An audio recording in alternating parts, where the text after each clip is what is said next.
চলুন যিনি গেস্ট আছে তার সঙ্গে পরিচিত হই। প্রথমে আপনার নামটা একটু বলেন। আমার নাম মেঘলা। মেঘলা, বয়স কত? 34। তো মেঘলা, 34 বছর বয়সের যে গল্পটা আপনি আজকে এখানে বলতে যাচ্ছেন, এটা আমাদের সমাজের অনেক নারীরই গল্প, কিন্তু তারা কখনো সাহস করে মুখ ফুটে বলে না। এবং আপনি আজকে সাহস করে এখানে এসেছেন, এবং নিশ্চয়ই কোনো না কোনো মেসেজ আছে যে কারণে আজকে আপনি গল্পটা বলতে চান, যেটা সম্পর্কে আমি এখন পর্যন্ত ক্লিয়ার না। কিন্তু আপনার এই গল্পটার, যেটা আমি দেখলাম, প্রায় 1 যুগেরও বেশি সময় ধরে এই ভুল বা অপরাধের সঙ্গে জড়িয়ে থাকা, যাই বলি না কেন আমরা, তাই কি? আচ্ছা, তো আমরা শুরু করি, একবার ব্যাকগ্রাউন্ড থেকে আসি, ছোটবেলা থেকে আসি। ছোটবেলা থেকে, মানে আমি যখন ক্লাস 4-এ পড়ি তখন থেকেই আমি বুঝি, এর আগে আমার মনে নেই, আমি জানি না অবশ্য। ঠিক আছে, বাবা কি করতেন? কিছুই করে না। বাবা বেকার, ঘুরে ফিরে খায় দায়, এটাই। আমার দাদার অনেক জমি জমা ছিল, এগুলো বিক্রি করে আর খায়। একদম আমরা দেখছি ছোটবেলায় আমি, যে আমার বাবা 34 মাস যাত্রী বলে, গরমের সময়ও একদম পার নিচের থেকে মাথা পর্যন্ত একটা চাদর টানে ঘুমাতো দুপুরটা। মানে এই জিনিসটা দেখতাম যে একদম ঘুম সুন্দর করে একটা ঘুম দিত, উঠতো, আবার উঠে চলে যাইতো, ওই 4 দোকানেই থাকতো। মানে 3-4-এ পড়ি, তখন তো পড়ালেখা করতেছিলাম, তখন ভালোই। তখন আমাদের জমি জমা ছিল অনেক, ফসল টসল থেকেই আমাদের সংসার চলতো। আমাদের কেউ তো আর ছিল না চাকরিজীবী বা কোনো ছিল না। আমি এরকম দেখতেছি যে অনেক কষ্ট। আমার দাদির জীবিত ছিল তখন। তো আমি ছোটবেলায় দেখা যাচ্ছে, আমি তো এত কষ্টই ছিল আমার মার, যে আমার মাও কাপড়ের অনেক কষ্ট করছে, খাবারের অনেক কষ্ট করছে, আমিও করছি। যে একটা সালোয়ার কামিজ পরছি, একটা দিয়ে অনেক 3 মাস পরা লাগছে। দেখা যাচ্ছে একটা সালোয়ার কামিজ আমার 3 মাস পর্যন্ত পরা লাগছে, তারপর আবার আর একটা সালোয়ার কামিজ আমার জন্য হয়তো বানানো হয়েছে। তা আমার মা অনেক কষ্ট করে আমারে বানাই দিছে। বোন তো আর ছিল না, আমাকেই দিছে। ছোট 2টা ভাই ছিল। এরকম হয়েছে যে খাবারের কষ্টটা বলি, যে একটু, যে চাউল না থাকলে আমার মা শাক রান্না করে খাওয়াইছে, পুঁই শাক রান্না করে খাওয়াইছে। আমার মনে আছে হয়তো একবারের কথা, যে আমরা একদিন বিকালবেলা খুব কান্নাকাটি করতেছিলাম, আমার মা কান্নাকাটি করে যে পুঁই শাকটা আছে ওটা তুলে এনে রান্না করে খাওয়াচ্ছিল, যে এটা খাও, পরে ভাত রান্না করে তোমাদের খাইতে দেওয়া হবে। যাই হোক, এরকম 5 পাস করে 6-এ ভর্তি হলাম, 6 পড়লাম, তারপরে 7-এ উঠলাম। এভাবেই তো জীবন, অনেক কষ্ট। তো 7-এ ওঠার আগে একটু বলি, যে যখন আমি 5-6-এ পড়ি তখন সাবান কিনা, আমি সাবান চিনতাম না আসলে। আমি সাবানটা কাকে বলে এটা জানতাম না। 5-6-এ পড়া অবস্থায় জানতেন না? না, আমি বাসায় কি মানে প্রসাধনী সামগ্রীতে সাবান ছিল না, এরকম আমি চিনতামই না সাবান কাকে বলে। ও মাই গড। তো একবার খুব কান্নাকাটি করলাম একটা ঈদের সময়, যে আমাকে একটা সাবান কিনে দেওয়া হোক। আমার দাদি আমাকে আমার চুল ধুয়ে দিত মাটি দিয়ে। ও আচ্ছা, আমার দাদি ছিল জীবিত, তো আমাকে নদীতে নিয়ে যাইতো গোসল করার জন্য। আমাদের ডাঙ্গা এলাকা, পানি খুব কম থাকতো, নদী ছিল পাশে বারাসিয়া, ওখানে নিয়ে যাইতো। আমাকে বলতো যে এই মাটি দিয়ে চুল ধুয়ে দিলে তোমার চুল অনেক সুন্দর হবে। উনি ধুয়ে দিত আমার চুলগুলা মাটি দিয়ে। মানে এতটা কষ্ট। তো একবার আমি 5-এ মনে হয় না 6-এ পড়ি, তো কান্না করতেছিলাম ঈদের আগে, যে আমাকে সাবান কিনে দিতে হবে, না হলে আমি ঈদের দিন গোসলই করব না। তা আমার বাবা আমাকে 5 টাকা দিয়ে একটা কসকো সাবান নিয়ে আসে, ছোট্ট একটা কসকো সাবান এনে দেয়। আমি খুব যত্ন সহকারে সাবানটা ব্যবহার করছিলাম অনেক দিন, 15 দিনের মতো। এভাবেই জীবন কাটতেছিল খুব কষ্টের ভিতর দিয়ে। যখন পরীক্ষা আসবে 7-এর, তখন আমি বাসে আমাকে একটা লোক দেখে এবং জিজ্ঞেস করে যে তোমার নাম কি। আচ্ছা, বাসে দেখে? তখন আমি আমার নামটা বলি আর বাবার নামটা, কিন্তু আমি একটু দুষ্টু ছিলাম, মানে খুব একটু চালু ছিলাম তখন। তো আমার নামটা বললাম, এবং বাবার নাম জিজ্ঞেস করলে আমি একটু মানে থমকে গেলাম, যে বাবার নাম কেন জিজ্ঞেস করে। তো আমি কি বলবো, বাবার নামটা মিথ্যে বলবো নাকি? আবার বললাম যে বাবার নাম মানুষ মিথ্যে বলে নাকি, বাবার নামটা সঠিকই বলতে হয়, নাহলে তো কি। মানে একটু দ্বিধাদ্বন্দ্ব করে 1 মিনিট ভাইবে বললাম যে না, বাবার নাম এটা। কিন্তু আমি নামলাম আমাদের গ্রামের মাঝখানে, যেখানে আমাদের বাড়ি তার থেকে মাঝখানে নেমে গেলাম। তা উনি ওইটা ফলো করছে যে এখানে নামছে মেয়েটা। তো নামার পর উনি পরের দিন ওইখানে এসে নামছে, নাইমে জিজ্ঞেস করছে আমার বাবার নাম ধরে, যে অমুকের বাড়ি কোনটা। তা ওইখানের মানুষ বলছে না, এইখানে তো তার বাড়ি না, তার বাড়ি হচ্ছে ওই পাড়া, অন্য একটা পাড়া। তা বলছে তার একটা মেয়ে আছে এই নাম। তা বলছে যে হ্যাঁ ওই পাড়া বাড়ি। তা উনি ওইখান থেকে আবার বাঁচে উঠে আমাদের এই পাশে আসছে। তখন সকাল 9টা বাজে, আমি গোসল করি স্কুলে যাবো দেখে রেডি হচ্ছি। এখন আমি দেখি ওই লোকটা আমাদের বাড়ি আসে, তা আমি ওই লোকটারে দেখে প্রথমত হাসি দিছি, বুঝতে পারছি যে কিছু একটা রং আছে হয়তো। ওই লোকটা আবার কালকে দেখলাম বাচের ভিতর, আজকে কেন দেখলাম যে আমার বাবার সাথে কথা বলতেছে। তখন আমার বাবা বাসায় ছিল, তো আমার বাবার সাথে কথা বলতেছে, তো আমার বিয়ের ব্যাপারে মনে হয় সম্ভবত আমার বিয়ের ব্যাপারে কথা বললো। তা আমি তখন স্কুলে চলে গেলাম, তো ওনারা কি কথা হয়েছে তা তো আমি জানি না। যাই হোক স্কুল থেকে আসলাম, শুনলাম যে আমাকে নাকি দেখতে আসবে ছেলে পক্ষ থেকে কালকে। তা বললো যে কালকে তো বৃহস্পতিবার, ওই দিন মনে হয় বুধবার ছিল, তো বৃহস্পতিবারের দরকার নাই, তো স্কুলে থাকবে এটা মানে আমার কথা বললো, তো স্কুলে থাকবে তাহলে শুক্রবারে আসুক। আইসে আমাকে দেখলো, দেখার আগে আমার একটা ফুপি ছিল, উনি ওই ফুপিকে দেখার পর তো বলে যে আমি এই মেয়েই বিয়ে করব। পরের ঘটনা আবার জানছি এই মেয়েটা অনেক সুন্দর, আমি এই মেয়েই বিয়ে করব। যাই হোক ওনাকে দেখে পছন্দ করে সবাই। তারপরে যখন ওই ফুপি আমাকে নিয়ে আসে, মানে আমাকে একটা ড্রেস গোলাপি কালার আমার মনে আছে, গোলাপি একটা ড্রেস একটা পন্স পরা ছিল আমার, আমাকে নিয়ে আইসে পরে আমার ভাসুর দেখে বললো না না ওই মেয়ে অনেক বয়স্ক, ওই মেয়ের দরকার নাই, এইটাই নিব আমরা। যাই হোক এভাবে দেখে চলে গেল। ওই দিন আবার সকালে আসছে ওরা 8টা-9টা বাজে, তখনই আইসে সারাদিন আমাদের বাড়ি ছিল। তো উনি হচ্ছে যার সাথে আমার বিয়ে হবে, উনি একটু বাইরে ওয়াশরুম না বলতে মানে বাইরে গেছিল, তো বাইরে থেকে হাইটে আসতেছিল। হাইটে আসা দেখে আমার মা সে দেখে বলতেছিল যে ছেলেটা কিন্তু আমার পছন্দ হয় নাই। আচ্ছা, আমার বাবাকে বললো যে দেখো তুমি যে মেয়েটাকে বিয়ে দিবা নিয়ে বসায় রাখছো সন্ধ্যা পর্যন্ত, দেখে চলে যাইতো তারপর কিছু বলতে, কিন্তু এই যে বসায় রাখলে সন্ধ্যা পর্যন্ত, তো ছেলেটা দেখে কিন্তু আমার ভালো লাগলো না। তো আমি ভিতরে দেখলাম যে আমার আব্বা আর আমার মা ঝগড়াঝাটি করতেছে, মানে একটু কথা কাটাকাটি করতেছে যে তোমার সব সময় খালি খুদ দরাদরি। বললো যে না একটু বয়স্ক মনে হয় ছেলেটার হচ্ছে পাটা মনে হয় খোড়া, এটা বললো একদম ডাইরেক্ট বললো যে পা খোড়া, মানে হাঁটতে পারে না এরকম মনে হলো, এই জন্যই এত সময় বসেছিল ওঠে নাই। তো এই ছেলের সাথে মেয়ে দেওয়ার দরকার নাই বা দিব না, আমার মেয়ে নিয়ে আমি দরকার হলে বাবার বাড়ি চলে যাবো। আচ্ছা, তা আমার বাবা খুব রাগারাগি করলো, বললো যে এত কথা বলো না, মানে ওদের টাকা পয়সা আছে, অনেকে চাকরিজীবী ছেলে টেলে আছে, বিসিএস কেডার অফিসার আছে ফ্যামিলিতে অনেক ভালো ভালো, এটা দেখেই মানুষ তো খালি ছেলে দেখে বিয়ে হয় না, আশেপাশে একটু দেখতে হয়, তাই কথাবার্তা বললো। যাই হোক ওরা চলে গেল, তো এটা নিয়ে খুব গ্যাঞ্জাম চলতেছিল।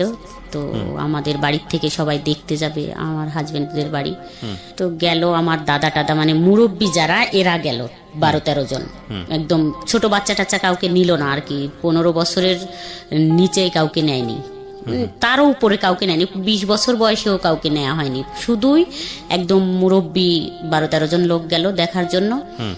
তারা সবাই সম্মতি দিল যে হ্যাঁ চলে, মানে ওই বংশীয় দিক দিয়ে এবং টাকা পয়সা আমার বাবার থেকে, ওই যে আমার বাবা তো গরিব, বংশীয় দিক দিয়ে টাকা পয়সা এসে শান্তিতে থাকবে মেয়েটাই, এই হিসাবে চলে।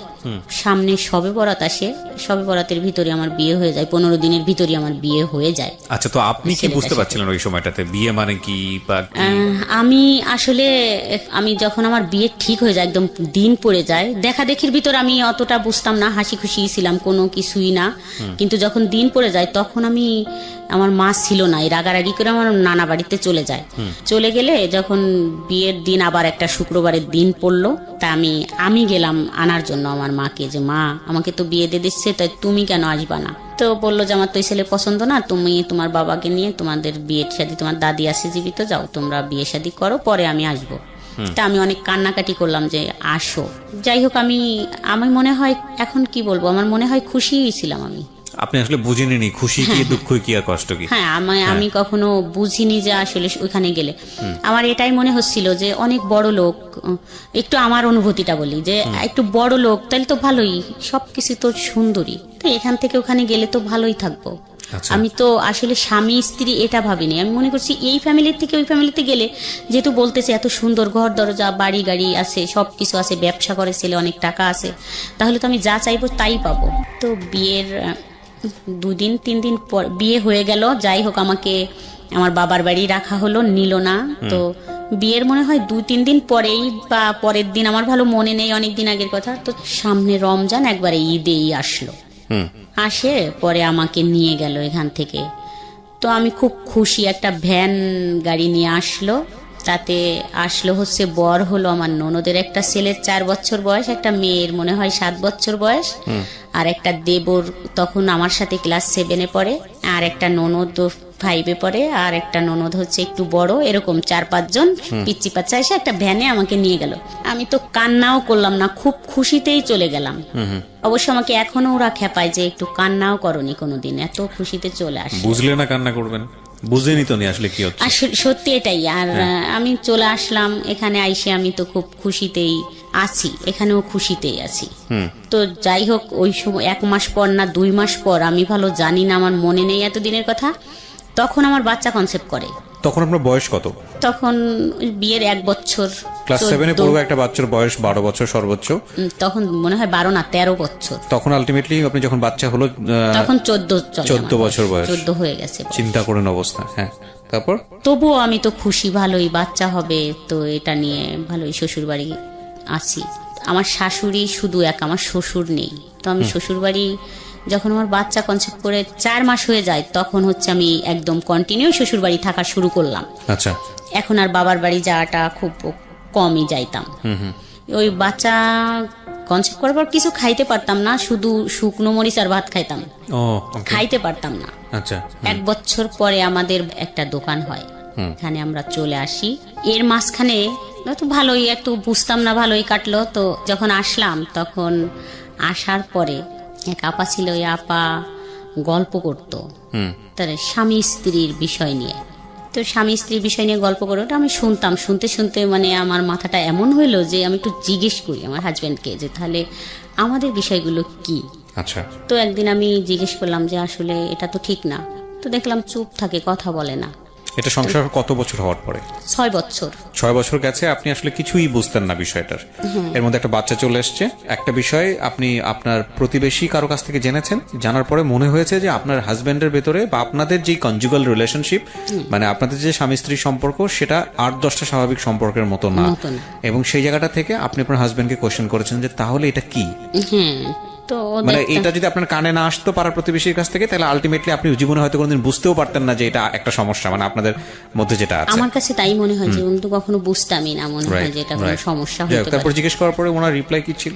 উনি চুপ থাকতো, সব সময় চুপ, কথাই বলতো না। তো এত টাকা ইনকাম করতো, ওগুলো নিয়ে বাবা মা ভাই বোন নিয়েই চলতো, আমাদের প্রতি এত গুরুত্ব দিত না। আমি আর আমার মেয়েটা নিয়ে যে আমরা বাসা নিয়ে থাকতাম, এখানেও কোনো নাই। দেখা যাচ্ছে রাত 12টার পরে বাসায় ফিরতেছে, আসতেছে না বাসায়, 12টার পর ফিরতেছে। তারপরে দেখা যাচ্ছে যে বাজারটা আমাদের যদি কিছু বলতেছি যে একটা কিছু কিনে দাও, একদম না, দিবানি না বলতো না, অবশ্য বলতো দিবানি, কিন্তু ওই দিবানি পর্যন্ত, এরপর আর কখনো দেয়া হতো না, মানে দিচ্ছেই না এরকম। যদি আমাদের প্রয়োজনীয় কাপড় চোপড় লাগবে বা বাচ্চার কিছু, দিবানি পরে, এখন তার কি, এখন যাও, এরকম করে বলতো। যে আমি বাজার আনতে গেছি ওর দোকানে, বলতো যাও পরে আসো, এখন না, এরকম করতো। তাই এই একটা আসলো মাথার ভিতর যে এরকম করে, তো যা চলে যাব এখান থেকে, থাকবো না। তো এটা নিয়ে যখন এখানে আসলাম আমি বাসা নিয়ে, তখন কিন্তু আমার হাজবেন্ড গায়ে হাত তোলা শুরু করলো। আচ্ছা। এখানে আসার পরে যে ওই যেগুলো নিয়ে চাহিদা বেড়ে গেল, এটা চা সেটা চা, বাজার ঘাট চাওয়া, তখন কিন্তু গায়ে হাত তুলতাম। মাঝে মাঝে এমন হতো যে আমার গায়ে নীল দাগ হয়ে যাইতো। আমার মেয়ে খুব কান্না করতো যে এরকম মানুষকে মারে, মানে ছোট ছিল ওটা এরকম ডলে দিত, বলতো ব্যথা লাগতেছে আম্মু, ছোট ছিল, নীল হয়ে যাইতো, মানে আমার গাটা দেখা যাইতো যে মার দিছে। এখন কেন দিত সেটাও আমি জানতাম না অনেক সময়, যে একটা বাজারের কথা বললেই এরকম মারে। তো খুব রাগ হইতো যে আমি চলে যাব, বাবার বাড়ি যাইতাম। তো বাবার বাড়ি গেলে আমার মা বলতো যে না, স্বামীর থেকে হলো আসতে হয় না, স্বামী হচ্ছে অনেক জিনিস, স্বামী খুশি না থাকলে ভেস্তে যাওয়া যায় না বা শান্তি হয় না, মানুষ ভিক্ষে করে খায়, এটা যাও। তো আমি সকালে গেলে বিকালেই আমাকে পৌঁছে দিত যে যাও চলে এখনই। আবার আমি চলে আসতাম এখানে, এরকম কিছুদিন কাটলো। তারপরে যাই হোক, ওই আপার ওই কথা শুনে এখন আমার মাথায় আসলো যে যা, এখন আমি একটা প্রেম করব, আমার মাথায় এরকম আসলো। আমি কিছুতেই ওখান থেকে বেরোতে। হাজবেন্ডকে যখন জিজ্ঞেস করলেন তখন আপনার হাজবেন্ড কি বললো? কিছু বলতো না, চুপ থাকতো। আচ্ছা, তখন আপনার মনে হলো যে আপনি একটা প্রেম করবেন। আচ্ছা, ওই যে বাজারঘাট সবকিছু সমস্যা মিলিয়ে যে এটা কথা বললাম, একবার বললাম যে তাহলে চলো যাই একটু ডাক্তার দেখাই, যদি ডাক্তার বলে যে কখনো সুস্থ হবে না তাহলে আমার কোনো অবজেকশন নাই, আমি কিছু বলবো না। যদি ডাক্তার বলে যে না এটা সুস্থ হবার না, কিন্তু যদি সুস্থ হয় ওষুধ খাইলে তাহলে খাও, যেহেতু টাকা আছে। তার টাকা ছিল, এটা আমার ছিল, মানে আমার ভিতরে এটা অভিযোগ ছিল যে টাকা আছে যেহেতু কিছু টাকা খরচ করো, কিন্তু সে আর নারাজ, কোনো টাকাই সে খরচ করবে না, মানে ডাক্তারই সে দেখাবে না। অর্থাৎ আমি জানছি যে সে ডাক্তার দেখাইয়েই বিয়ে করছে। আচ্ছা, ডাক্তার কি বলেছে?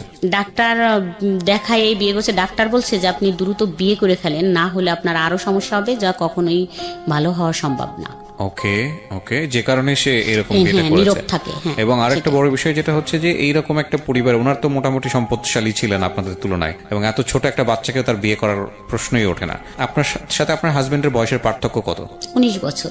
Can you even imagine guys, 19 বছরের ছোট একটা বাচ্চাকে, সে ক্লাস 7-এ পড়ুয়া একটা বাচ্চাকে বিয়ে করেছে। So it was A plan, যাতে করে বাচ্চা এই ধরনের সম্পর্কে নাই, বাচ্চা কিছুই বুঝবে না, এবং তার যে ফিজিক্যাল মানে ডেফিসিট বলবো না, ফিজিক্যাল প্রবলেম যেটা আছে সেটা যাতে করে সে না বুঝে।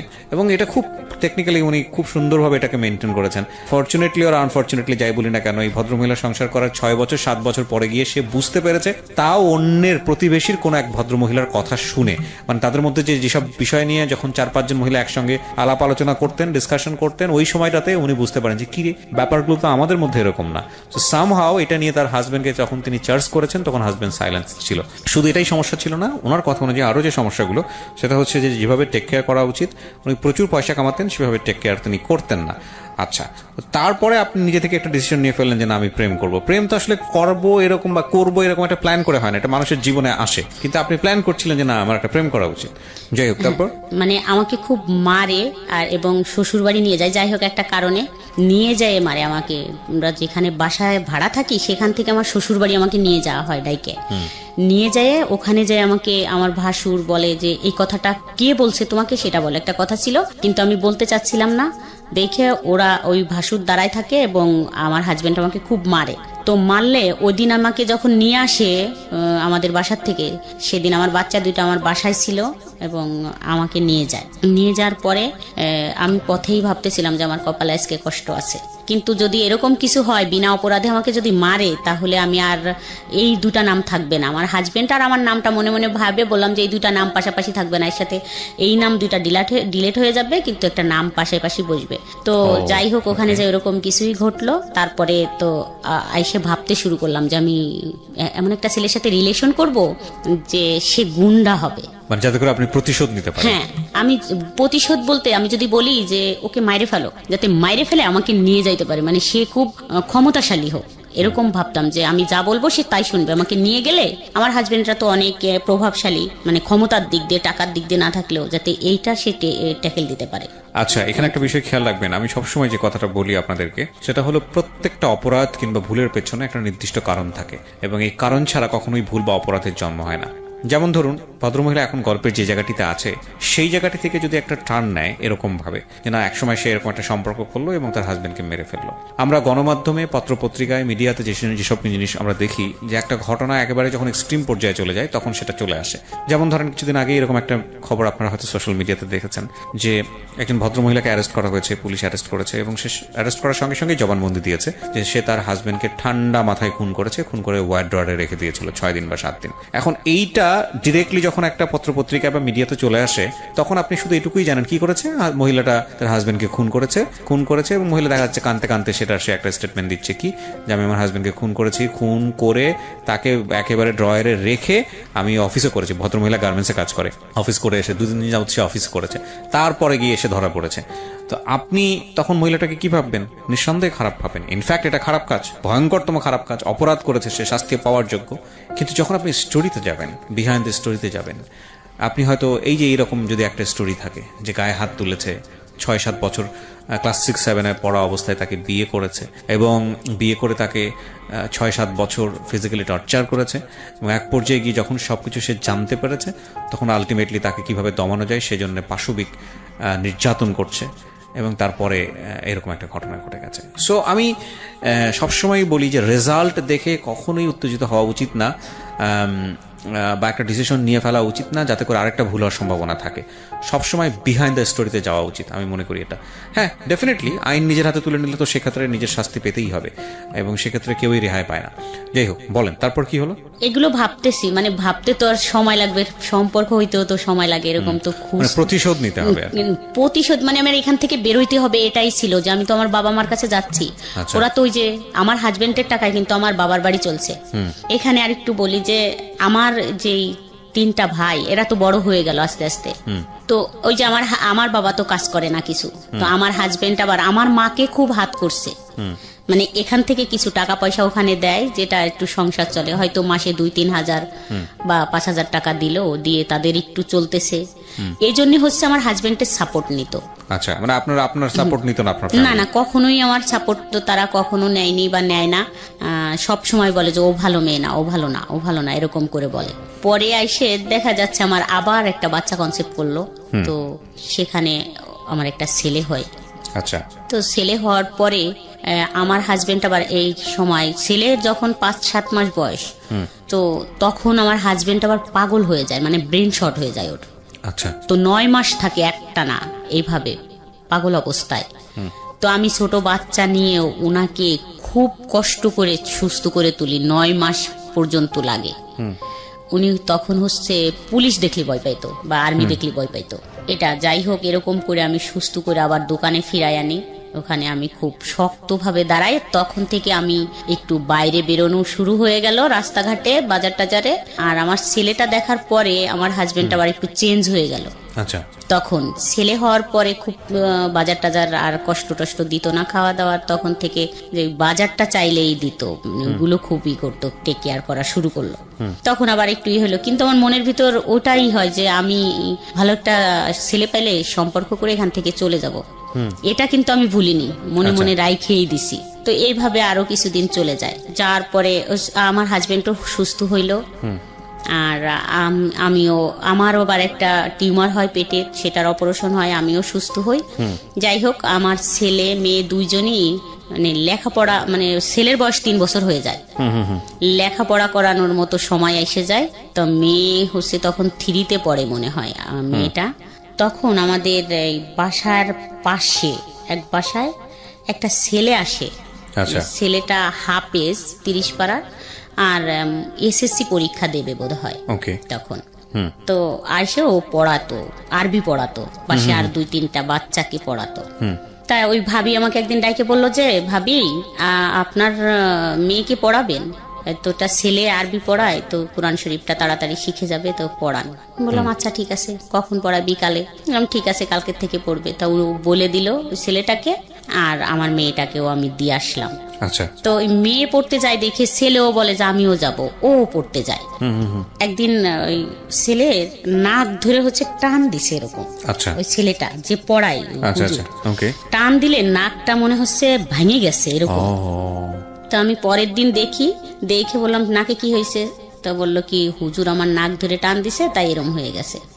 তা আমি তখন হচ্ছে যাই বলি যে আপনি যে নাকটা ধরে এরকম টান দিলেন, দেখেন তো কি হয়েছে। আমি তো বুঝতে পারিনি, ওর ওরকম ফর্সা মানুষ, এই জন্য ও নাকটা এরকম লাল হয়ে গেছে। আচ্ছা, এই প্রথমই কথা।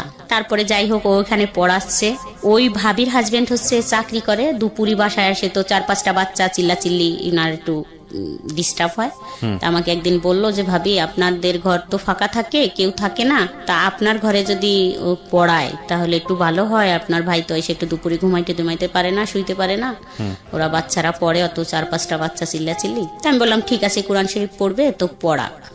তো আমাদের বাসায় নিয়ে আসলাম, যে আমাদের বাসায় বসে বসে পড়াতো। তখন তো ওই ছেলেটা হচ্ছে যেহেতু হাফেজ, তো 18-19 বছর বয়স। আচ্ছা, তো একেবারে ছোট না যে 14-15 বছরে এসএসসি দিচ্ছে, তা না, 18-19 বছরই বয়স তখন। তো আমরা আবার মাঝে মাঝে শ্বশুর বাড়ি যাইতাম, কাছাকাছি যেহেতু শ্বশুর বাড়ি। তো ছেলেটা ওই অনেক দূর থেকে আসতো পড়াইতে, আমাদের ঘরে তালা দেয়া দেখে আবার ফিরে যাইতো। তো একদিন বললো যে, আপনি তো থাকেন না বাসায়, তো ফোন নাম্বারটা দিয়ে যান অথবা আমারটা নিয়ে যান, যা হইলে বললে আমি আর আসবো না আপনাদের এখানে। আগের থেকে বললেন যে আমরা বাসায় থাকবো না, তাহলে চলে গেলাম, আসলাম না। তো আমি আইসে এত দূর হাইটে ফিরে যাই তালা দিয়া দেখে। বললাম ঠিকই তো, এরকম তো ভালো হয়, বলে দিলাম যে আইসেন না, আজকে আমরা বাসায় থাকবো না। তখন হচ্ছে ফোন নম্বরটা নেওয়া হলো। আচ্ছা। তো তখন আমার ছেলের বয়স তো 3 বছর হয়ে গেছে, ছেলে স্কুলে দিব এরকম টাইম। তা একদিন আমাদের ওইখানে খুব বড় সড়ো মেলা হয়, সেই মেলার জন্য আমরা যাচ্ছিলাম, কিন্তু আমি আর যাইতে যাইতে যেটা ফোন দিব মনে ছিল না। আচ্ছা। তো আমি যাইয়ে সন্ধ্যার সময় ফোনটা দেই নাম্বারে যে হুজুর আমরা তো চলে আসছি, মনে নেই আপনাকে বলে আসতি, আমরা তো 2-3 দিন থাকবো। তা বললো আমি তো দুপুরে গেছিলাম, আপনাদের তালা দিয়া দেখছি। বলছি হ্যাঁ আমার মনে ছিল না, আপনাকে একটু বলে আসবো। ওকে। তারপরের দিন 10টার দিকে আবার ফোন দিয়েছে ছেলেটা, বলতেছে যে আপনারা কখন আসবেন। বললাম আজকে তো আসবো না। আবার 4-5 মিনিটের মতো কথা হলো, আবার বিকালে ফোন দিছে, কেন আসবেন না, চলে আসেন। বললাম না আজকে তো বিকাল হয়ে গেছে, আজকে আসবো না, কালকে আসবো। তো পরের দিন সকালবেলা একদম ঘুম থেকে উঠলেই ফোন দিছে যে এখনই চলে আইসেন কিন্তু। তো আমরা তো সেদিন চলেই আসবো।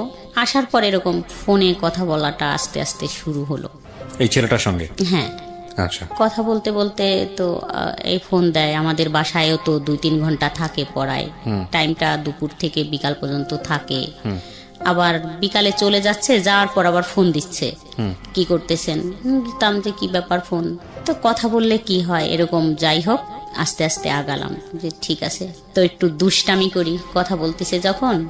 কিন্তু আমার মনের ভিতর আছে যে আমি তো এরকম ছেলের সাথে কথা বলবো না, ফাজলেমি করি, ফোন যেহেতু দিচ্ছে একটু কথা বলি। কিন্তু আমি যখন এরকম ছেলে পাবো যে গুন্ডা মস্তান টাইপের, তখন আমি তার সাথে রিলেশন করব, যাই হোক এরকম পলাবো।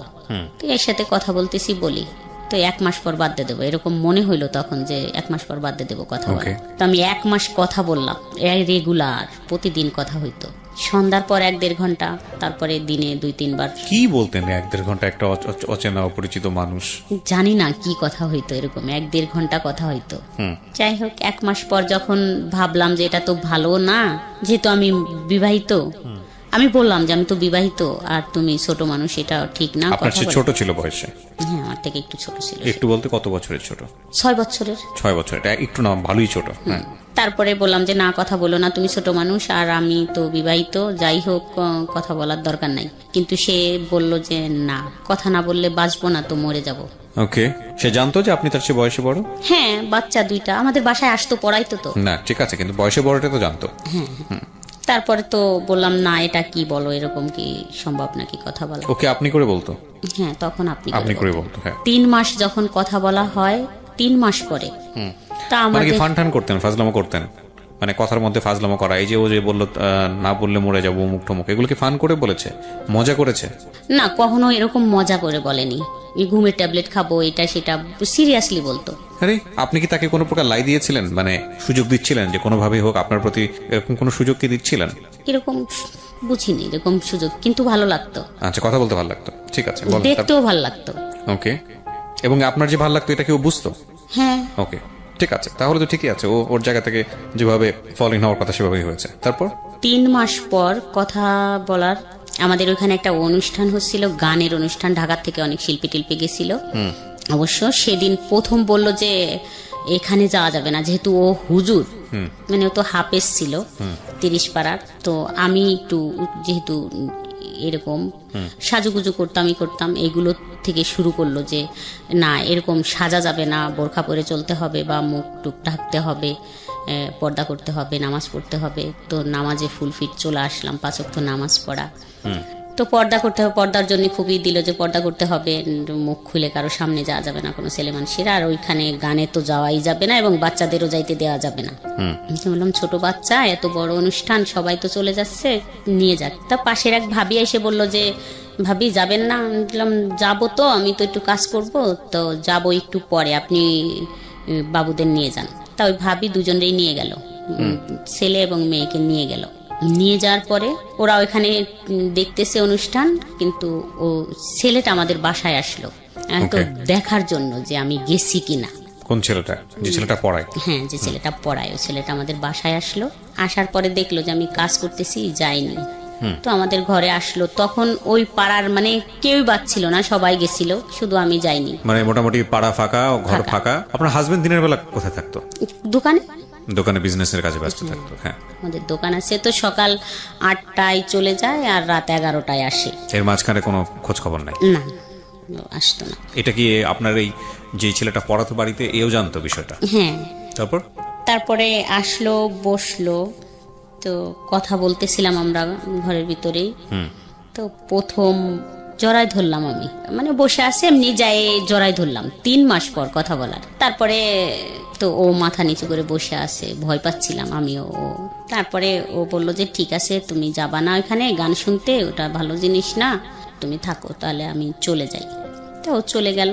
চলে যাওয়ার পরে এরকম তো 1 বছর কথা হইলো আমাদের। এইরকম বাসায় যাওয়া আসা? হ্যাঁ, তো প্রতিদিন আসে ও পড়াইতে, ওইটাই। তাই ছাড়া এমনি হয়তো কখনো আসলে আমি শুয়ে আছি, হয়তো আমার পায়ে হাত দিল, পাটা একটু হাত দিল, এরকম হয়তো আমার মাথায় হাত দিল বা আমার চুলে একটু হাত দিল, এরকমই হাত দিত। তারপরে বিষয়টা কি দাঁড়াচ্ছে যে আপনারা কি দুজনকে ভালোবেসে ফেললেন, নাকি এটা অন্য কোনো ধরনের সম্পর্ক ছিল? না, দুজনকে ভালোবেসে ফেললাম।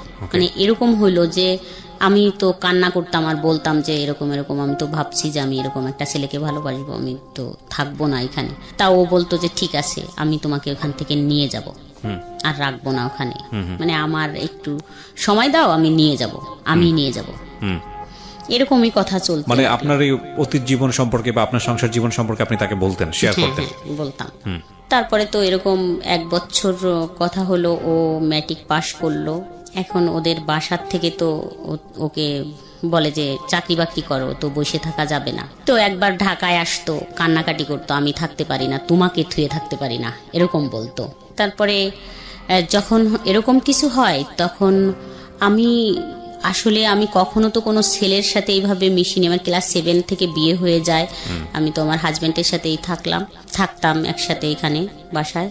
তো এরকম কিছুর পরে আমি ভাবলাম যে এরকম আবার পৃথিবীতে কিছু আছে, এত সুন্দর মানুষ হইতে পারে, এত ভালো লাগা থাকতে পারে, বা এত মানুষকে এত ভালোবাসতে পারে, এরকম আরো বেশি কনফিডেন্সের সাথে হয়ে গেলাম যে না, এটাই তো সব কিছু, এরকমই তো সব, এটা কি। তো আমি তখন মনে মনে ভাবলাম যে যাই হোক, ধরেই রাখবো সারা জীবন, কখনোই আর ছাড়ে যাব না। তো অনেক কান্নাকাটি করলাম, কথা বললাম, বললো যে চিন্তা করো না, আমি শুধুই তোমার, অন্য কারো না। আবার কথাবার্তা বলা শুরু, কথা বলতে বলতে এরকম তো মনে করেন 3 বছর হয়ে যায়। 3 বছর পর একটা বিয়ের অনুষ্ঠান থাকে, ও যায় সেখানে। যাওয়ার পরে বলে যে আমি তো একটা বিয়ের অনুষ্ঠানে আসছি, ফোন দিয়ে তুমি কি এখানে আসবা? তো বললাম ঠিক আছে, আমি রান্না টান্না করি, তারপর রেডি হইলে তুমি নিয়ে যাও। তারপর আমি রান্না শেষ করে আমি তো আমার বাচ্চাদের রাইখে সবকিছু বুঝাই দিয়ে তো বললাম যে ঠিক আছে তোমরা থাকো, আমি যাবো আর আসবো। আমাকে মোটরসাইকেলে নিয়ে যায়।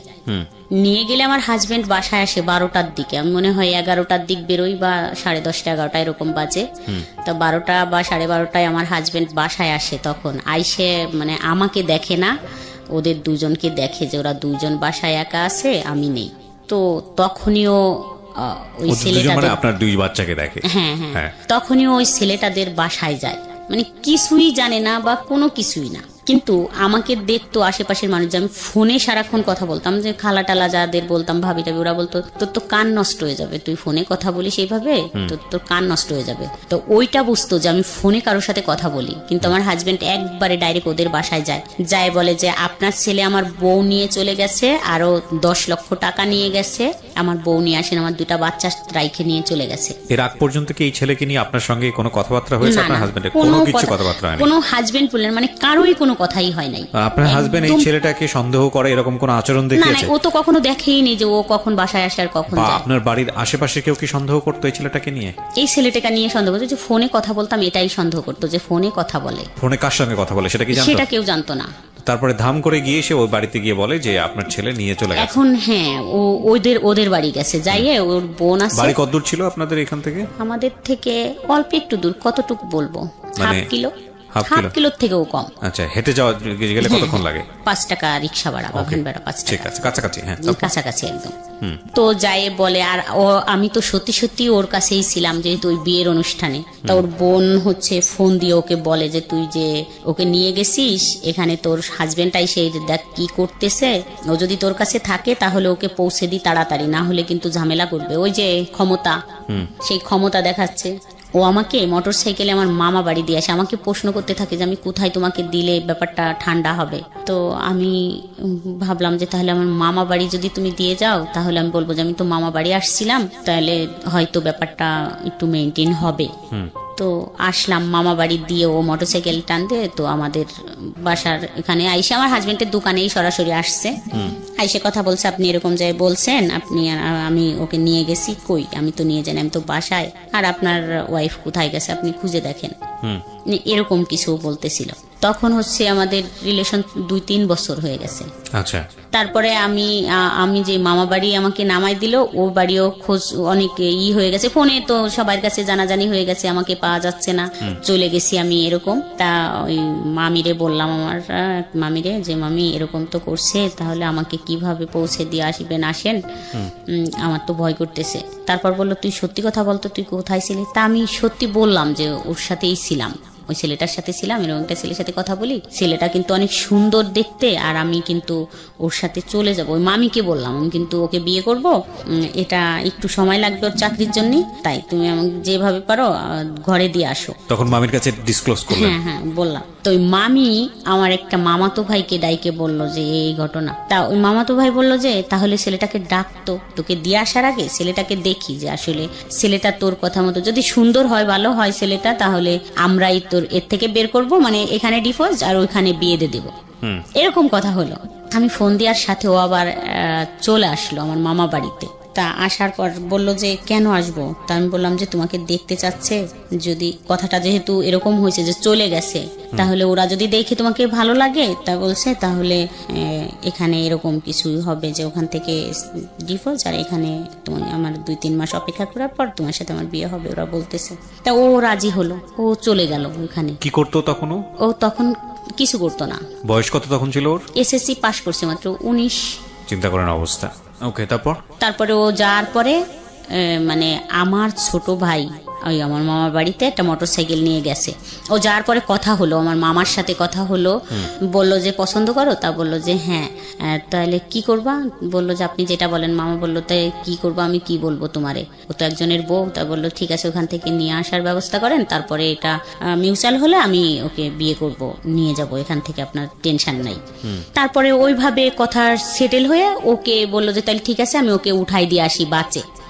পাশেই রাস্তা, হাইওয়ে নিয়ে গেছে, কিন্তু আমাকে ফোন দিয়ে বলতেছে এখানে কিছু লোক আমাকে আটকে রাখছে, তুমি একটু আসো। তো আমি, ছেলেটা আমাকে ফোন দিয়ে বললো যে আমাকে তো এখানে আটকে রাখছে, তুমি একটু আসো, দেখো আমাকে তো বাসে উঠতে দিচ্ছে না, আমাকে যাইতেই দিচ্ছে না। এখন বলে তোমার হাজবেন্ড কাকে কাকে নিয়ে আসতেছে, এখানে তো ঝামেলা। তো আমি দৌড়ে গেলাম, আমার মামি, ওই মামিটাও গেল সাথে, দুজনে দৌড়াই গেলাম। যাই দেখলাম যে আমার ছোট ভাই, মানে আমার ছোট ভাই আপন ছোট ভাই ওখানে দাঁড়ায় আছে, অনেক লোকজন, মানে বিশৃঙ্খল খুবই, কি হচ্ছে, ওকে মারতে যাচ্ছে, হে তুই একজনের বউকে নিয়ে আসছিস হ্যান ত্যান। তা ও বলতেছে না আমি তো নিয়ে আসিনি, আমাকে তো ডাইকে আনা হয়েছে, এরকম বলতেছে। ও যাই হোক, পরে আমি যাই দেখলাম যে খুব চিল্লাচিল্লি হচ্ছে। তা আমি আমার ওই ছোট ভাইয়ের 2 পা জড়ায় ধরলাম, বললাম যে ভাই সাইরে দে, ওকে চলে যাইতে দে, তারপর যা বলিস আমাকে বলিস বা এইভাবে বলিস যে তোর ভাইয়া যদি আসে তুই বলতে পারবি যে আমার বোনের নামে এরকম একটা মিথ্যে অপবাদ দিচ্ছেন, কেউ তো ছিল না, নিয়ে যান আপনি, এইভাবে দিয়ে দিস, আমি আর জীবনে কখনো কথাও বলবো না ওর সাথে। কিন্তু ওরা তা শুনলো না। আমি বললাম যে সাইরে দে, আমি আর কথা বলবো না, যা তোদেরকে তোরা যেভাবে বলিস সেভাবেই হবে, কিন্তু ওকে যাইতে দে। দিল না, যেতে দিল না, ওরা আটকেই রাখলো। রাখার পরে তখন আমার ফোনটা কাইরে নিয়ে গেল, বাড়ির পর নিয়ে আসলো। এখানে আমার একটা প্রশ্ন আছে, সেটা হচ্ছে যে আপনার যে ছেলেটার সঙ্গে সম্পর্ক, ও তো আপনার হাজবেন্ডের দোকানে গিয়ে দেখা করে আসছে অলরেডি, তারপরে যে আবার আমি ফোন দিয়ে আনছি। আচ্ছা, ওই একই দিনে ঘটনাগুলো ঘটে যাচ্ছে? হ্যাঁ। আচ্ছা, তো আপনি ফোন দিয়ে আনার পথে এটা আপনার ভাইয়ের হাতে পড়লো কিভাবে ওই ছেলেটা? জানি না, ওই আমার মামাতো ভাই বললো যে আমি ওকে আগায় দিয়ে আসি, উঠাই দিয়ে আসি, বাচ্চা ও তো চিনবে না। ও এখানে এসে আপনার সঙ্গে দেখাও করেছে? হ্যাঁ, দেখা করে যে কথা হয়েছে, কথা হয়ে তারপরে চলে গেছে, যাওয়ার পরে ধরা পড়ছে? হ্যাঁ, যাওয়ার পরে রাস্তায় যখন, তখন আপনি আপনার মামাতো ভাইয়ের এখানে? হ্যাঁ, মামা বাড়ি। আমাকে তো মামা বাড়ি নামাই দিচ্ছে। তারপর তো বাড়ির পান নিয়ে আসলো, খুব মারামারি, আমাকেও খুব গালাগালি করলো। এটা কে করছে? আপনার ভাই? ভাই, চাচি ছিল সাথে, তারপরে আমার হাজবেন্ডের সাথে আরো লোকজন ছিল, মানে মোটামুটি একবারে আউটব্রাস্ট হয়ে গেল এলাকায়, সব একদম সার্কুলার হয়ে গেল, ছিচি করার মতো অবস্থা। বাচ্চা তখন বয়স কত দুইটার? বড়জন 4-এ পড়ে। আর ছোটজন 4-5-এ পড়ে মনে হয়, ছোটজন তো নার্সারিতে পড়ে। তার মানে ছোটজন কিছুটা হয়তো বুঝবে না, কিন্তু বড়জন মোটামুটি বোঝার বয়স। খুবই দুঃখজনক আসলে। যাই হোক, তারপর আমার বাবার বাড়ি নিয়ে আসা হলো, আমার মামা বাড়ির থেকে নিয়ে আসে। ওখানে খুব মারামারি ধরাধরি হইলো, তো খুব হাতে পায়ে ধরলাম যে মারামারির দরকার নাই, ঠিক আছে যা বলবে সেটাই শুনবো, ছেড়ে দাও। তারপরে ওরকম করতে করতে রাত হয়ে গেল। রাত্রে ওখানে আমরা থাকলাম সবাই, ও ছেলেটাও থাকলো, ওকেও ছাড়লো না। পরের দিন আমার হাজবেন্ড আমাকে এবং ওই ছেলেটাকে নিয়ে আসলো বলমারিতে, মানে আমাদের যেখানে আমরা ভাড়া থাকি। আপনার হাজবেন্ড নিয়ে আসলো ছেলেটাকে এবং আপনাকে দুজনকে? হ্যাঁ। প্ল্যান কি ছিল দুজনকে নিয়ে কোথায় কি করবে? কিছুই না, ওকে ছেড়ে দিল, ওর বাসায় নামাই দিল গাড়ির থেকে, আর আমাকে নিয়ে বাসায় চলে আসলো। আচ্ছা, ইন্টারেস্টিং। তো বাসায় আসার পর আমার তো ফোন টোন কাইরে নিয়ে গেছে, তখন মামা বাড়ির থেকে ফোন টোন নেই। না, কিন্তু যখন লোকজনের মধ্যে ধরে এই পেটাপিটিটা হচ্ছে তখন ওই ছেলেটা কি বলতেছিল? তার মাঝখানে বললো যে ও তো চুপ একদম, ওকে তো যে পাচ্ছে সেই মারতে যাচ্ছে, থাবড়াথাবড়ি মানে মারতে যাচ্ছে। ওর এলাকার লোকজন, ওর বাড়ির লোকজন কেউ নাই ওর এলাকায়। ওর চাচাকে বলছিল, ওর চাচা তো হতভম্ব, ওর চাচা খুব ভালো নাম করা লোক। তারপর নিয়ে আসলো যখন, পরের দিন, সেদিন তো সকালবেলা আমি বাসায় কাজ করলাম, পরের দিনকে থেকে হলো এরকম শুরু হলো আইসে বলা যে চলে গেলে, বাইরেই চলে গেলে, 10 লক্ষ টাকা নিয়ে গেলে, এত সোনা নিয়ে গেলে। তো আমার এতটাই রাগ হচ্ছিল তখন যে এটা কি বলে 10 লক্ষ টাকা, 10 টাকাই তো কোনোদিন দেয়নি, তো 10 লক্ষ টাকা কি করে নিয়ে গেলাম। শুধু এটাই আমার তখন রাগ হচ্ছিল যে আমি 10 লক্ষ টাকা কোথায় পাইলাম। আর বলতো যে আমি মানে তখন 2টা ব্লাউজ বানাইছি, বলে কি 2টা বানাইছি, তার মানে 100টা ব্লাউজ বানাইছি। এটা আমাকে এতটাই করলো যে 100টা ব্লাউজ বানাচ্ছি। তাই একজন এসে বললো যে 100টা ব্লাউজ বানাই নিয়ে গেছো আর 10 লক্ষ টাকা নিয়ে গেছো, এরকম বলতেছে, সোনা টোনা সব নিয়ে গেছো। তো খুব খারাপ লাগলো যে যা বলছে তো থাকবোই না এখানে, আর থাকবো না। তখন আবার ফোন টোন নাই কাছে যে একটু যোগাযোগ করব। 5 দিন চলে গেল এরকম কথা শুনতে শুনতে, আমি তো খুব হয়ে গেলাম যে এত কথা আর শুনতে ভাল লাগতেছে না। পরে আমার মেয়েটাকে পাঠালাম ওদের বাসায়, মানে ওদের ওইখানে, বললাম যে যাও তো তুমি দেখা করে আসো গে কি করে। তা ও গেল, ও তখন মাদ্রাসায় পড়তো, মনে হয় ক্লাস 6-এ পড়ে। গেছে, যায় দেখে কি খুব জ্বর, খুবই জ্বর, যে মারামারি করছে, অত চিল্লাচিল্লি করছে, ভয় পেয়ে গেছে, খুব জ্বর, শুয়ে আছে। তা ওকে ও যায় যখন ওইখানে দাঁড়াইছে, তাই জানালা দিয়ে দেখছে যে রাস্তায় ও দাঁড়ানো, তো বুঝতে পারছে। তা ও একটা ফোন, ওর একটা ফোন ছিল ঘরে, ওর ছোট্ট ফোন, ওই ফোনটা ওকে দিয়ে বলছে তোমার আম্মুকে দিবা, লুকায় কেউ যেন না দেখে। তা একটা ফোন আর একটা সিম ঢুকায় দিয়ে দিল। তো আমারও খুব রাগ হচ্ছিল এরকম করে বলে। তখন আইসে, এর আগে তো একটু যাই হোক সম্পর্ক ছিল, ওই রকমের গভীর সম্পর্ক ছিল না, তখন হয়তো যদি একটু সহানুভূতি দেখাইলে মনে হয় বাদ হয়ে যাইতো বা কথা বলা, ওই যে 5 দিন বলিনি, আস্তে আস্তে ঠিক হয়ে যাইতো। কিন্তু ও ফোনটা দিল, আর ও তো ছেলে মানুষ, হয়তো মনে মনে ভাবছে যে আমাকে মারলো এইভাবে, যা কিছু একটা করবই। তারপরে ফোনটা দিল, তো লুকায় লুকায় কথা বলতাম। তারপরের থেকে তো সব আরো বেশি হইলো, যা এখান থেকে এখানে আর থাকবো না, ওরকম 10 লক্ষ টাকা নিয়েই পলাবো, ওর থেকে কিছুদিনই করব, 10 লাখ টাকা যখন হবে তখন নিয়েই পলাবো, তো 2-1 বছর বা থাকবো, এই করবো। কিন্তু তখন থেকে একদম কন্টিনিউ কথা এমন ভাবে শুরু হলো যে আমি অ্যাডিক্টেড হয়ে গেলাম, যে আমি এখন আর 1 সেকেন্ডও ওকে ছাড়া থাকতে পারি না। তখন থেকে আমার হাজবেন্ডের সাথে আমি টোটালে 3 বছর একটানা শুধু হাই হ্যালো কথা, যেমন এমনই একটানা 3 বছর একই ছাদের নিচেই থাইকে, কি বলবো, কখনো সে আমার দিকে একটু ফিরেও তাকায়নি। এখানে একটা কথা বলি প্রিয় শ্রোতা, আপনারা জাজমেন্টে যাবেন না। কার জাজমেন্টে যাবেন না? আজকে যিনি গেস্ট তাকে জাজমেন্টে নেবেন না। তার জীবনের ঘটনা এগুলো আমরা প্রচার করছি কি কারণে, যাতে করে আর অন্য মানুষের জীবনটা এরকম না হয়। ঘটনাগুলোকে আপনি কিভাবে দেখবেন সেটা আপনার ব্যক্তি স্বাধীনতার বিষয়। একই ঘটনাকে 100 জন মানুষ 100 রকম ভাবে দেখতে পারেন। তবে আমরা উৎসাহ দিচ্ছি আপনাকে ওনাকে জাজমেন্টে না নেওয়ার, কারণ ওনার জীবনে যেটা ঘটেছে সেটার পেছনে যুক্তি ছিল। আপনার জীবনে যাতে না ঘটে সেজন্যই এই ঘটনাকে সামনে নিয়ে আসা, ঠিক আছে? এটা মনে রাখতে হবে যে একটা মেয়ে প্রাপ্তবয়স্ক হয়ে একজন মানুষের সংসারে যাওয়া, প্রাপ্তবয়স্ক শব্দটা এই কারণে বলছি, শুধু বয়স বাড়া না, জ্ঞানের দিক থেকে প্রাপ্তবয়স্ক হওয়া, শরীর বা প্রকৃতিগতভাবে যে প্রাপ্তবয়স্ক ব্যাপার আসে সেগুলো হওয়া, তারপরে একটা মানুষের সংসারে গিয়ে সেটাকে মানিয়ে নেয়। কিন্তু একটা জিনিস দেখেন, ওর ক্লাস 7-এ থাকতে বিয়ে হয়েছে এবং উনি বুঝেই না বিয়ে কি, সেরকম সময় একটা বিয়ে হয়ে গেল। সাবালক হওয়ার বিষয়টাও বিয়ের পরে, এবং তারপরে সংসার জীবনে গিয়ে কিছু কিছু জায়গায় ডেফিসিয়েন্সি পেয়েছে, সেগুলো মানুষের কাছ থেকে জানার পরে তারপর একটা ছেলের সাথে ইনভলভ হওয়া, সেখানে গিয়ে এগুলো তার বয়ঃসন্ধিকালে ঘটনাগুলো ঘটছে। সুতরাং একটা মানুষকে যদি আপনি ওইটা চিন্তা করেন যে একটা ঘরে থেকে সে আরেকজনের সাথে প্রেম করছে বা অন্যান্য বিষয়গুলো করছে, হ্যাঁ অবশ্যই এটা অযৌক্তিক, অন্যায়, কিন্তু এটাও মানতে হবে যে সে যে পারিবারিক ব্যাকগ্রাউন্ড থেকে এসছে বা তার যে বয়স, সেই জায়গাটা থেকে এগুলা তার জায়গাটা থেকে প্রাসঙ্গিক ছিল নাকি অপ্রাসঙ্গিক ছিল। ভাবনার জায়গাগুলোকে একটু ইলাবোরেটলি রাখেন, সবসময় একটা স্কেলে কাউকে মাইপেন না, এবং মূল কথা হচ্ছে মাইপেনই না, কারণ এটা তার জীবনে ঘটেছে, প্রচার হচ্ছে এই কারণে যাতে আপনার জীবনে না ঘটে। সুতরাং ওইখান থেকে ঘটনাগুলোকে দেখার চেষ্টা করেন। আর আনফর্চুনেটলি আমাদের সোশ্যাল মিডিয়া বলেন বা অন্যান্য জায়গাগুলোতে বলেন, যখন কোনো একটা ঘটনা ঘটে সবাই পণ্ডিত হয়ে যায়, সবাই জ্ঞান দেওয়া শুরু করে, মনে হয় যে একেবারে ফেরেস্তার মতো, কার জীবনে কোনো কিছু ঘটেনি, গালি গালাজ থেকে শুরু করে তার দিকে আঙ্গুল তোলা থেকে শুরু করে সবকিছু। আরে ভাই, এই আঙ্গুলটা ওপর দিকে মানে সামনের দিকে না দিয়ে আঙ্গুলটা নিচের দিকে দিলে জীবনটা অনেক বেশি সহজ হয়, সুন্দর হয়। এবং এই জন্যই মূলত এনারা আসেন কষ্ট করে, যাতে করে আপনারা ভুলটা না করেন। তো আপনার হাজবেন্ড নিশ্চয়ই বুঝতো যে এই সময়টাতে আপনি এই ছেলেটার প্রতি অনেক বেশি ডেভোটেড, কথা বলতেছেন তার সঙ্গে, এটা কি বুঝতো সে? না, মানে আর বুঝতো না যে কথা হয়। আচ্ছা, এটা আপনি গোপন করতেন?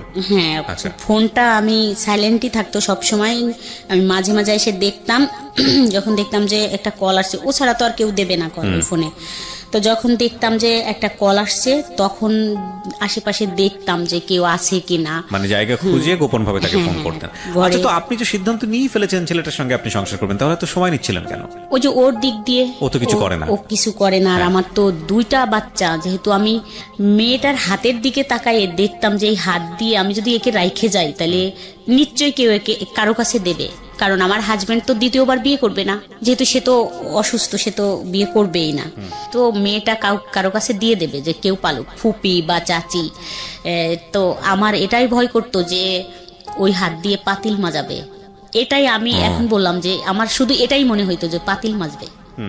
যাই হোক, তখনকার ছোট বয়স ছিল, কম বয়স ছিল, মানে বুদ্ধি কম ছিল, মনে হইতো ওই হাত দিয়ে থালি বাটি বা পাতিল টাতিল মাজাবে। একটা পাতিল মাজতে দিলে ও ওই হাত দিয়ে পারবে না মাজতে, তো ওকে আমি রাইখে যাইতে পারবো না।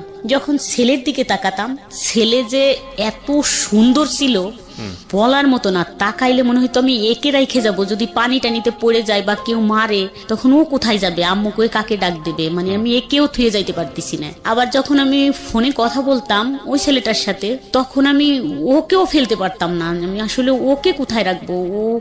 ও খুব কানাকাটি করা শুরু করলো যে আমি তোমাকে ছাড়া থাকতেই পারি না। মানে লুকায় কথা বলতে বলতে এরকম করতে করতে আবার অনেক দিন হয়ে গেল। যাই হোক, একটা কর্মচারী আমাদের দেখে ফেলে যে আমি ফোনে কথা বলি। ওকে, কয়েকদিন কর্মচারী বলতে আপনাদেরই কর্মচারী? হ্যাঁ হ্যাঁ, দোকানের কর্মচারী। ও যাই বলে দেয় যে আমি মনে হয় মামি কথা বলতেছে ফোনে। তো আমি তো সত্যি সত্যি ফোনে কথা বলতেছি, ফোনটা আমার ওন্না দিয়ে পেঁচানো, তা ওন্নাটা মনে হচ্ছে যে বালিশের উপর দিয়ে রাইখে তারপর কথা বলতেছি। একদম সেই মুহূর্তে চলে আসে আমার হাজবেন্ড, এসে মানে বুঝতে পারে যে আমার কাছে ফোন আছে। তো অনেক আবার খুব মারামারি ধরাধরি হইলো ওই দিনকে থেকেই। আর ফোনটা তো পাইনি, ফোনটা আমি টয়লেটের ভিতর ফেলে দিছিলাম দৌড়াই যায়, কিন্তু ফোনটা নেয়নি, আমাকে খুব মারলো। মারা টারার পরে তো একদম ওই ফোনটাও নষ্ট হয়ে গেল, যোগাযোগ বন্ধ। তো 10-15 দিনের ভিতর একদম একটু কাছাকাছি চলে আসলাম, হাজবেন্ডের বুঝাই একটা ফোন কিনে নিলাম আবার। তো তখন ওই ফোনটা পায়ে আবার কথা বলা শুরু করলাম। আচ্ছা, কথা বলার পরে মাসখানিক পরের থেকে হলো যে এটা শুরু হলো। আজ হাজবেন্ডের সাথে কথা বলা একদম, মানে ও বলতো যে একদম কথা বলবা না, আমি নিয়ে যাব অল্প কিছুদিনের ভিতর, আমি কিছু করলেই নিয়ে যাব। আরেকটা কথা বলি যে ও হচ্ছে এমন অনেক বড় ব্যবসায়ী, কিন্তু একটা চকলেটও কোনোদিন হাতে করে আনে না, এরকম কোয়ালিটির। এরকম চললো 3 বছর। তো ওর থেকে কোনো নাই, রেসপন্সও নাই, যে কথা বলে না, আমি সুপাই ঘুমাই বা খাটে যাচ্ছি না, এরকম কোনোদিন বলেনি যে এখানে কেন ঘুমোচ্ছ। যাই হোক, 3 বছর পরে হচ্ছে অনেক কান্নাকাটি শুরু হয়ে গেল। ও ভয় পাওয়া শুরু করলো যে আমি যদি তোমাকে নিয়ে চলে যাই তাহলে তো অবস্থা কাহিল হয়ে যাবে, মানে এমন হয়ে যাবে যে তুমি তো বুঝতেছো, ওখান থেকে আমাকে চাপ দেবে, আমাদের বাড়ি অনেক ই করবে, একবার হয়ে গেছে, আমি তোমাকে নিয়ে চলে যাইতে পারবো না, তুমি এখান থেকে বেরোয় যাও, তুমি ডিভোর্স নাও, তারপরে আমি তোমাকে ওখান থেকে বিয়ে করে আনতে পারবো, তখন তো তোমার সাথে জড়ানো কেউ থাকবে না, কে বিয়ে করলো কে নিল না নিল এটা জানবেও না, এটা তার খোঁজ খবর করার ই থাকবে না। কিন্তু আমি কিছুতেই এটা আর করতে পারতেছিলাম না, মানে আমার হাজবেন্ড এমন হইলো যে একদম টু শব্দই করে না, বাসায় আসলে সে মানে একটা হেঁচিও দেয় না, একদম আসে চুপ করে কাঁথা মুড়িতে শুয়ে আছে, মানে শুয়ে আছে। কষ্টটা কি দেখাবো, একটু ঝগড়া হইলে না হয় বাপের বাড়ি মানুষ চলে যাইতে পারে যে একটু ঝগড়া হয়েছে, যাও আমি আর এটাই করবো না, কিন্তু এই ঝগড়াটা ও বুঝে গেল যে কথা হয় কন্টিনিউ ওই ছেলের সাথে। তো একদিন এরকম করে একদিন রাতে আমি কথা বলতেছিলাম 11টার দিক, এইটা আবার 3-4 বছর পরে। তো বাসার গেটের সামনে দাঁড়ায় কথা বলতেছি, দেখলাম যে ঘুমাচ্ছে, আমি আসতে ফোনটা নিয়ে বাইরে এসে কথা বলতেছি, 11টা বাজে মনে হয় তখন রাত। তা দেখলাম যে উঠে এসে আমার পিছন থেকে একদম চুল ধরে টানে নিয়ে গেল বাসার ভিতরে। আপনার জামাই? হ্যাঁ, আমার হাজবেন্ড নিয়ে গেল, নিয়ে যায় ফোনটা লাইনেই আছে, খুব মারামারি মানে মারলো, কান্না করতেছিলাম, ফোনটা কাড়ে নিনি, ফোনটা আমার হাতেই আছে, আমাকে খুব মারলো, মারার পর ও শুনলো, তো তখন ও বললো যে হয়তো বাসায় কথা বলছে ওর মার সাথে, তো তখন বেকার। তো মারটার শোনার পরে তো আমাকে পরের দিন সকালে ফোন দিল 10টার দিক, বললো যে তুমি কি বাসায় আসতে পারবে আমাদের। কাকে ফোন দিল? আমাকে ফোন দিল। যে ছেলেটার সঙ্গে আপনি প্রেম করেন সে ফোন দিল? আচ্ছা। তা বললাম যে হ্যাঁ আসতে পারবো না কেন, মানে চলে যাবে আমার হাজবেন্ড, তারপর 10টা-11টার দিক আসবো। তারপর আমি তো 10টা-11টার দিক গেলাম। আচ্ছা, বাই দ্য ওয়ে, আপনি যখন আপনাকে গায়ে হাত তুলতো বা অত্যাচার করতো, ইন দ্য মিন টাইম আপনি কি তাকে কোনো খোঁটা দিতেন যে আজকে আমার এই পরিস্থিতির জন্য তুমি দায়ী, বা এরকম কোনো কিছু বলতেন? না, কখনোই বলতেন না, কিচ্ছু বলতেন না। প্রত্যেকটা মানুষের প্রতিক্রিয়া জানানোর ধরন আসলে ডিফারেন্ট। যাই হোক, তারপরে আমি গেলাম, ওর ভাই বোনের সাথে আমার দেখা হতো, বাজার টাজারে কথা হতো সবার সাথেই, কিন্তু ওর মাকে প্রথম দেখলাম, যায় জড়ায় ধরলাম, মা বলে ডাকলাম, মানে ফ্যামিলি জানতো? হ্যাঁ, ফ্যামিলি জানতো, কিন্তু ওই বোন টোন ভাই দেখতো না, মানে ওর বোনদের সাথে দেখা হতো, ভাগ্নিদের সাথে।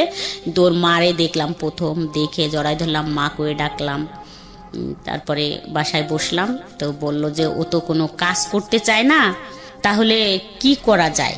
কে বলছে এটা? এটা ওই ছেলেটার মা বললো যে ও তো কোনো কাজ করে না, মানে ওইভাবে ফ্যামিলি ভাবে, মানে ওর বউনাই ছিল, ওর ফ্যামিলিকেও কনভিন্স করে ফেলেছে আপনার ব্যাপারে? আচ্ছা। তারপরে আপনার ব্যাপারে জানতো ওর ফ্যামিলি যে আপনার 2টো বাচ্চা আছে, এবং এই অবস্থায় আপনি ওর চেয়ে 6 বছরের বড়, এবং সে অবস্থায় ও আপনাকে বিয়ে শাদী করতে চায়, এটা জানতো ওর ফ্যামিলি?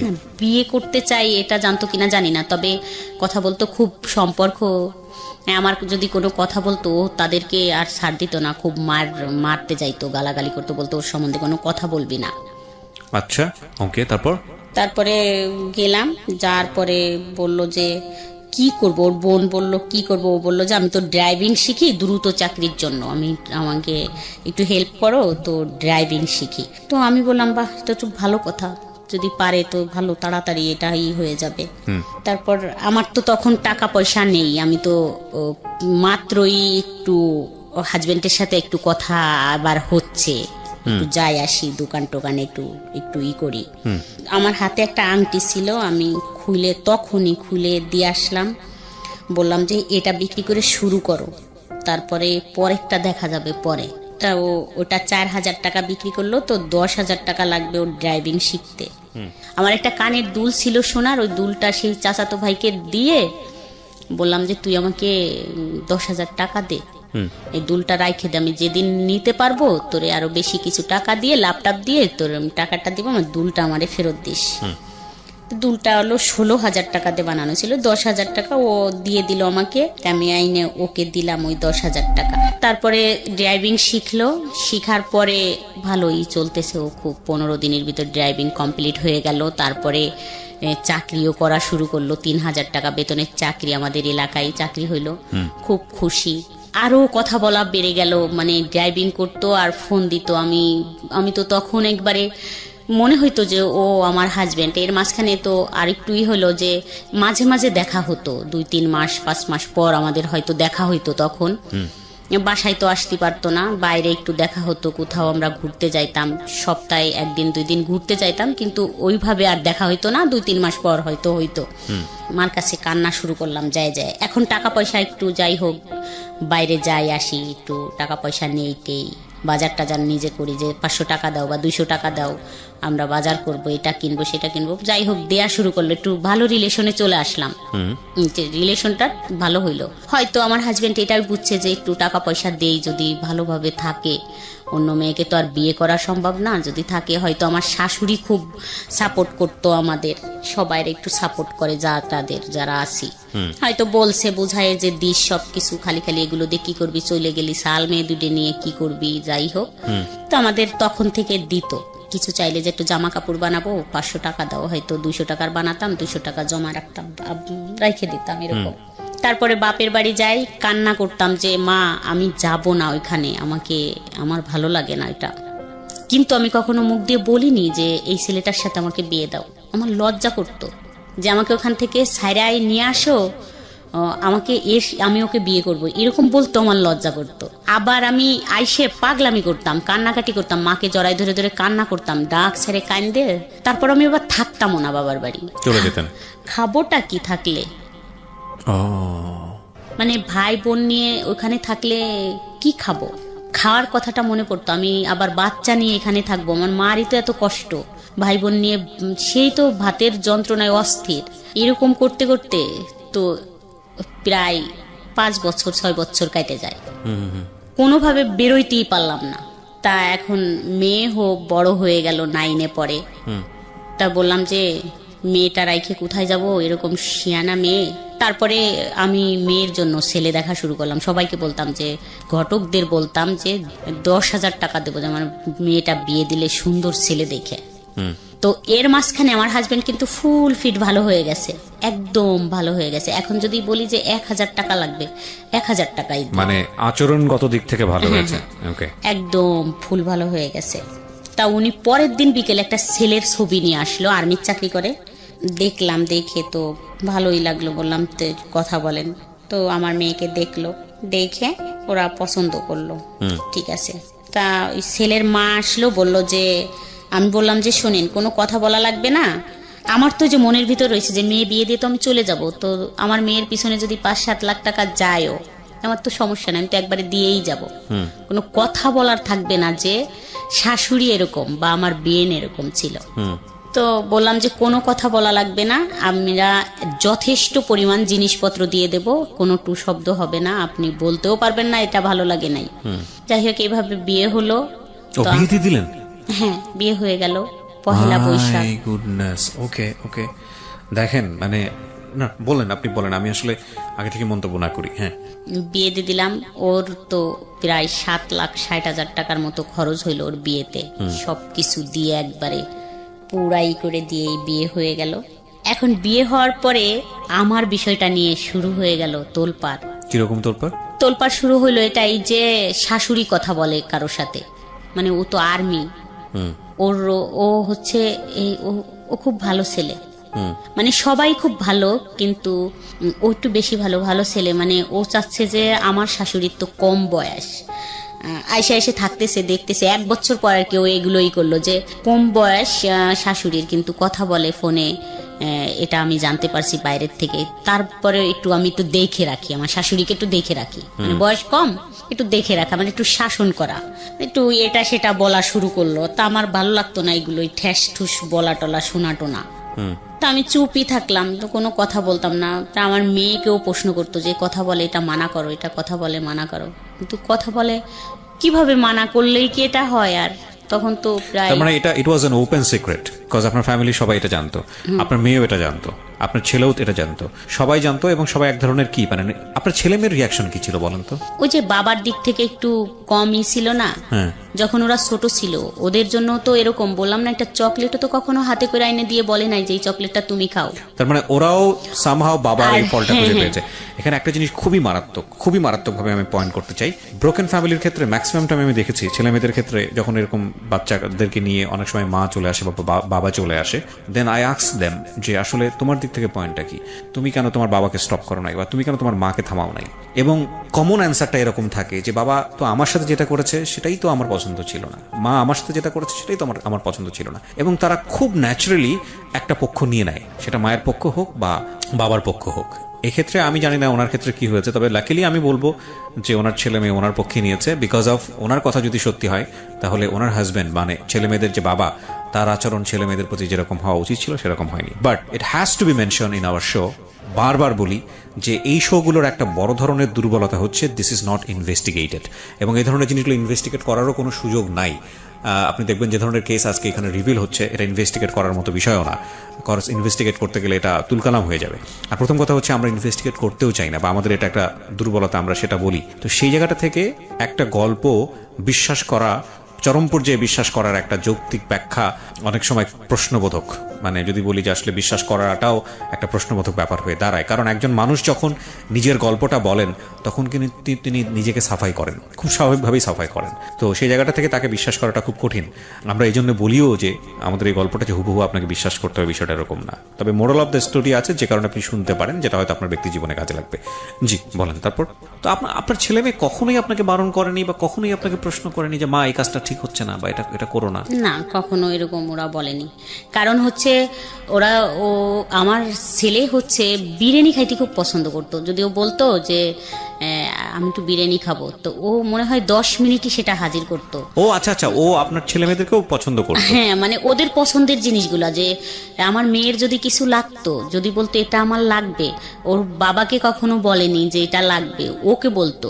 আর আমি এইভাবে মানে একটু তৈরি করতেছিলাম। যে খুবই বড় ব্যর্থতা একজন বাবার, খুব বড় ব্যর্থতা এটা, মানে unfortunately it's very bad thing. দেখেন আপনার জায়গায় কি করেছে না করেছে সেটা অন্য বিষয়, কিন্তু বাবা তো বাবাই, সে তো দুনিয়াতে নিয়ে এসছে দুটো বাচ্চা with the name of Almighty Allah. So তাদের প্রতি এই দায়িত্বটা যদি সে পালন করতে না পারে, দিস ইজ ভেরি আনফরচুনেট। বুঝতে পেরেছি আমি, যে কারণে তো তাদের দিক থেকে কোনো ক্লেম ছিল না, কিন্তু জামাই সংসারে আসার পরে এটাকে স্টপ করতে চাচ্ছিল আপনার মেয়েকে দিয়ে বা আপনাকে অন্যভাবে কাউকে দিয়ে বলিয়ে। তারপর কি হলো? তারপরে ও মানে জামাইটা বলতেছিল কথা বলা বন্ধ করে দেওয়া হোক, তারও মান সম্মান আঘাত লেগেছে। তাকে মানুষ বলতেছিল যে তাকে নাকি কে বলছে যে তোর শাশুড়ির তো কঠিন সম্পর্ক, সব ডিটেলস বলছে, অমকের ছেলে বা এই ড্রাইভিং করে বা এখানে এই করে। তারপরে বলতেছিল যে কথা বলা বন্ধ করে দেয়া হোক, কিন্তু আমি কখনো এটা করিনি। কেন কথা বলা বন্ধ করে দেব?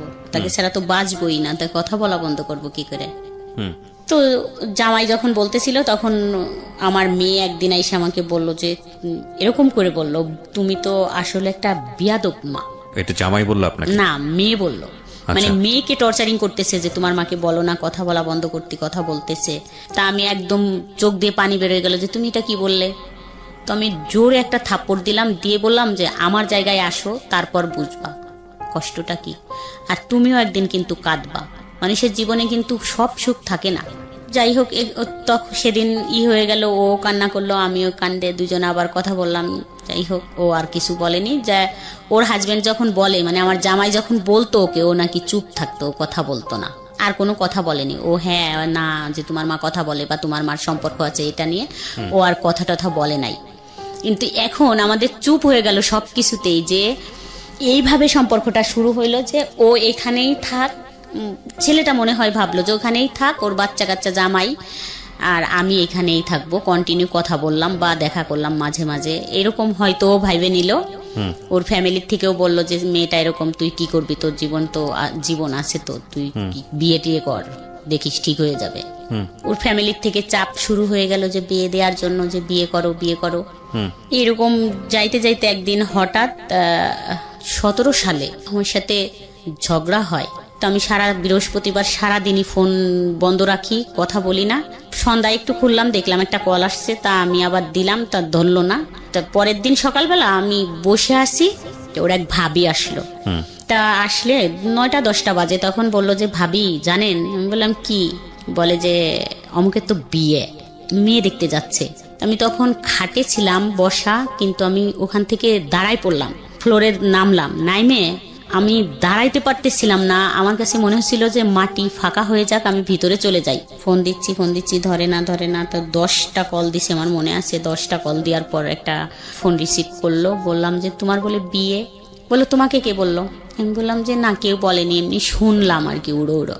বললো না তুমি এটা নিশ্চিন্তে থাকো, আমি একটা বিয়ের অনুষ্ঠানে যাচ্ছি গাড়ি নিয়ে। তখন তো গাড়ি চালায়, গাড়ি নিয়ে একটা বিয়ের অনুষ্ঠানে যাচ্ছি। তো আমি আমি তোমাকে যাইয়েই ফোন দিচ্ছি, গাড়ি চালানো অবস্থায় তো ফোন দেওয়া যাবে না, বিয়ে আমি ওই জায়গায় যাইয়ে তোমাকে ফোন দিবানি। তারপরে মেয়ে দেখতে চলে গেল, ওরা সবাই গাড়ি নিয়ে গেছে মেয়ে দেখতে। আমি নিচে নামলাম, নামে ওর এক চাচির কাছে গেলাম। তা দেখলাম, আমি যখন নিচে নামলাম দেখলাম আমার হাজবেন্ড আসতেছে নামাজ পড়ার জন্য। তো আমি দূর থেকে দেখলাম যে ও আসতেছে। বলে কোথায় যাচ্ছ? আমি বলছি যাও বাসায়, আমি আসতেছি।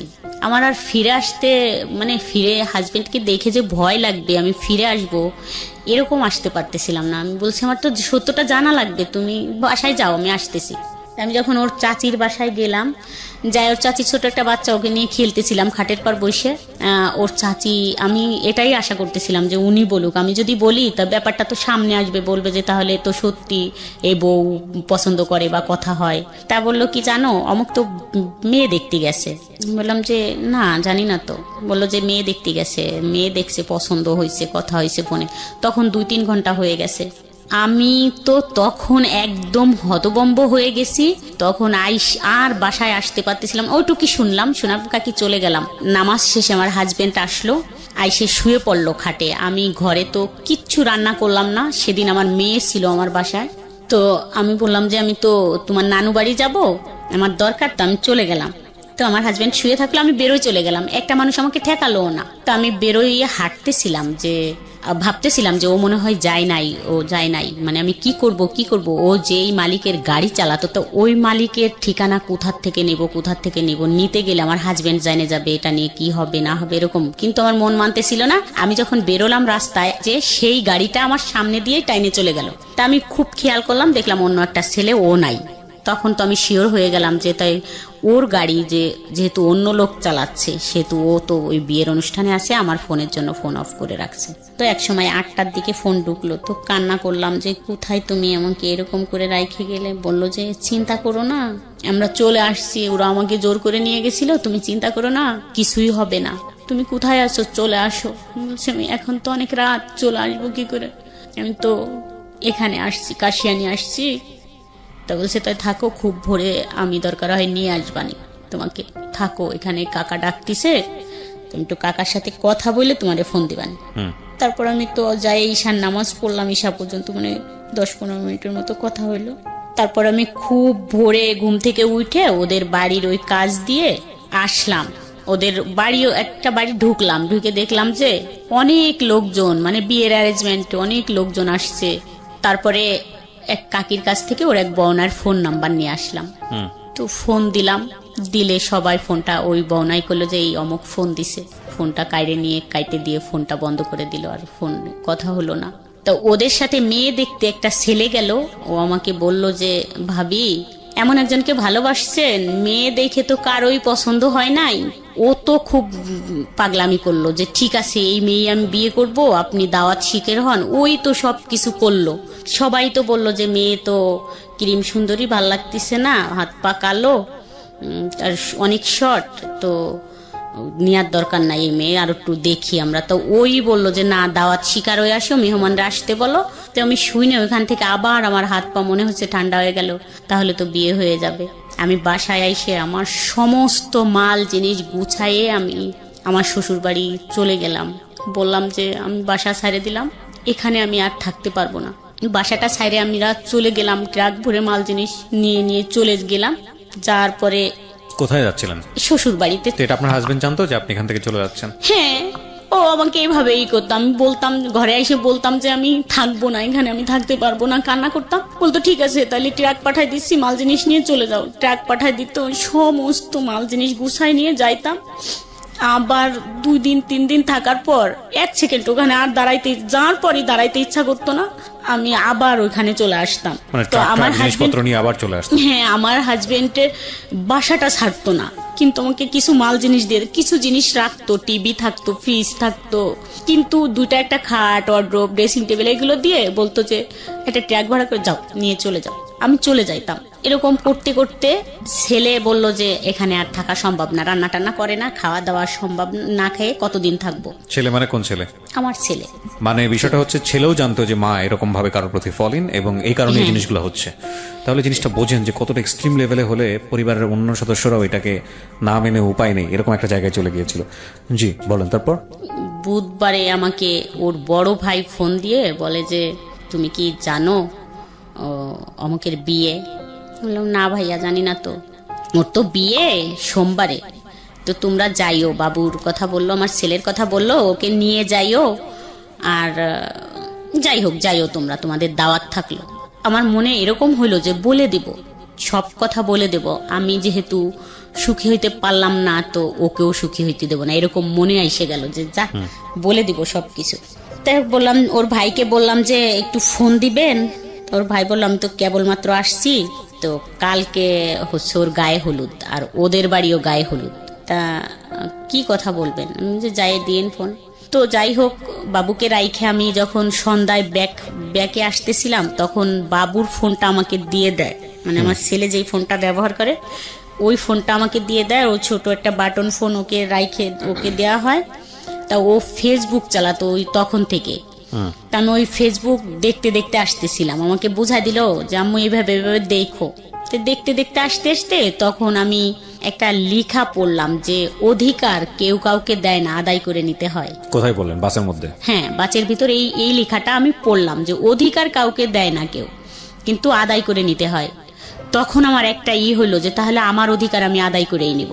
আবার আর একটা হয়ে গেল, মাথার ভিতর ঢুকলো যে একে তো আমি সুখী হইতে দেবো না, বলে দিব, আমি এই সব কথা বলবো ওদের, এই জন্য যাতে ও বিয়ের পর কোনোদিন আমাকে ফোন না দিতে পারে। এটা একটা ছিল, আমার পয়েন্ট ছিল যে ও যাতে কোনোদিন আমাকে হ্যালো না বলতে পারে।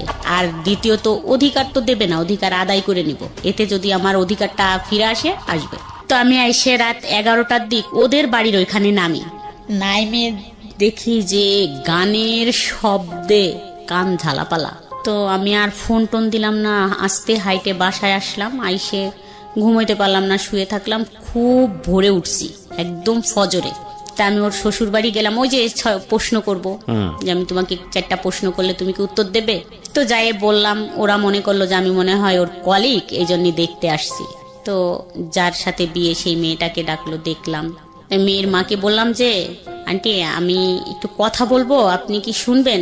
তা বললো আচ্ছা ঠিক আছে। উনি আমাকে পাশে ডাইকে নিয়ে গেল, নিয়ে আমি ফোন দিলাম। ফোন দিয়ে বললাম আমার ফোনে তো টাকা নাই, ব্যাগ দাও। সাথে সাথে ব্যাগ দিল। ওই মেয়ের খালা আর মা আমার সাথে থাকলো। ব্যাগ দেওয়ার সাথে তো ওই মেয়ের খালা ঢাকা থাকে, খুব চালু। বললো যে বাহ ভালো ব্যাপার, তো ব্যাগ করতে বলার সাথে ব্যাগ দিয়ে দিল, তাইলে তো কিছু একটা আছে রং। তা বললো যে দেখছি সাপা ব্যাগ করার, বললো যে ব্যাগ দাও, টাকা নাই, সাথে সাথে ব্যাগ দিল, তাইলে তো ওই ছেলের কিছু, মানে আমি কিছুই বলছিলাম না তখন। ওরা বলে যে যাই হোক বিয়ে ভাঙতে গেছে, কিন্তু আসলে আমি বিয়ে ভাঙতে গেছিলাম না। তা আমি ফোনটা হ্যালো বলার সাথেই ওর শাশুড়ি আরেকটা ছেলেকে ডাইকে নিয়ে আসলো। এই ঘুমের থেকে ডাইকে উঠালো, এই আই তো দেখ তো এখানে এদের কি হয়েছে। তা ওই হ্যালো বললো, ব্যাগ দেওয়ার পরে হ্যালো বলার সাথেই ওরা চিল্লাচিল্লি করলে আমি ফোনটা কেটে দিলাম। কাটার সাথেই মানে ফোনটা আমার কাইরে নিয়ে গেল ওই যে মেয়েটা, ওর খালা শাশুড়ি। আচ্ছা, ফোনটা কাইরে নিয়ে গেলে ওখানে অনেক মেসেজ ছিল ওর দেওয়া, ওই মার্চেই, ওর বিয়ে মার্চেরই মেসেজগুলো ছিল। ওই মেসেজগুলো দেখলো, অনেকগুলো ছবি ছিল, যাই হোক আমার ছবি ছিল, ওর একসাথে ছবি ছিল, এগুলো দেখলো, কল রেকর্ড দেখলো, সবকিছু। কালকে কথা হয়েছে, আজকে কথা হয়েছে, যে কয়বার কথা হয়েছে, যাই হোক সবকিছু দেখে ফোনটা আর দিল না। আর আমাকে বলা হইলো যে তুমি কোথা থেকে আসছো। আমি তো হতবম্ব, একদম চুপ। আমি তখন তো বুঝতেই পারিনি যে ব্যাপারটা কি হইতেছে বা হবে। একদম চুপ করে দাঁড়ায় আছি। তা অনেক সময় দাঁড়ায় আছি, তা একজন বলল যে এই একটা চেয়ার দিয়ে বসুক, বললো না দাঁড়ায় থাক। তা ওরা হইচই করলো, ওই গ্রামের মাতুব্বর, মেম্বার, চেয়ারম্যান, যত মানুষ ছিল সবাই আসলো। আর এই ছেলেটার বাড়ির থেকে গাড়ি ভইরে সব লোক গেল, মুরব্বীরা। আমার হাজবেন্ড গেল। যাওয়ার পরে কথাবার্তা হইলো। আমার হাজবেন্ড বললো যে না, ওর কাছে ও তো অনেক টাকা পয়সা নিছে আমার ওয়াইফের কাছ থেকে, এই জন্যই মনে হয় টাকার জন্য আসছে, যে টাকাটা বিয়ে করলে তো টাকার পয়সা দেবে না, কথা বলতে পারবে না, এই জন্য টাকাটা মনে হয় যে টাকাটা ফেরত দিক, এটাই বলার জন্যই আসছে। আমার হাজবেন্ড ওখানে এটা বলল। মানুষ যে কি বলছিল সেই কথাগুলো যদি মানে এরকম বলতেছিল। ওই মেম্বার আসলো, আইসে আমি বসে আছি, মানে তার প্রথম কথা এরকম হলো যে মনা তোমারে দেখতে তো ভালোই লাগে, তুমি ভালো ফ্যামিলিরও বউ।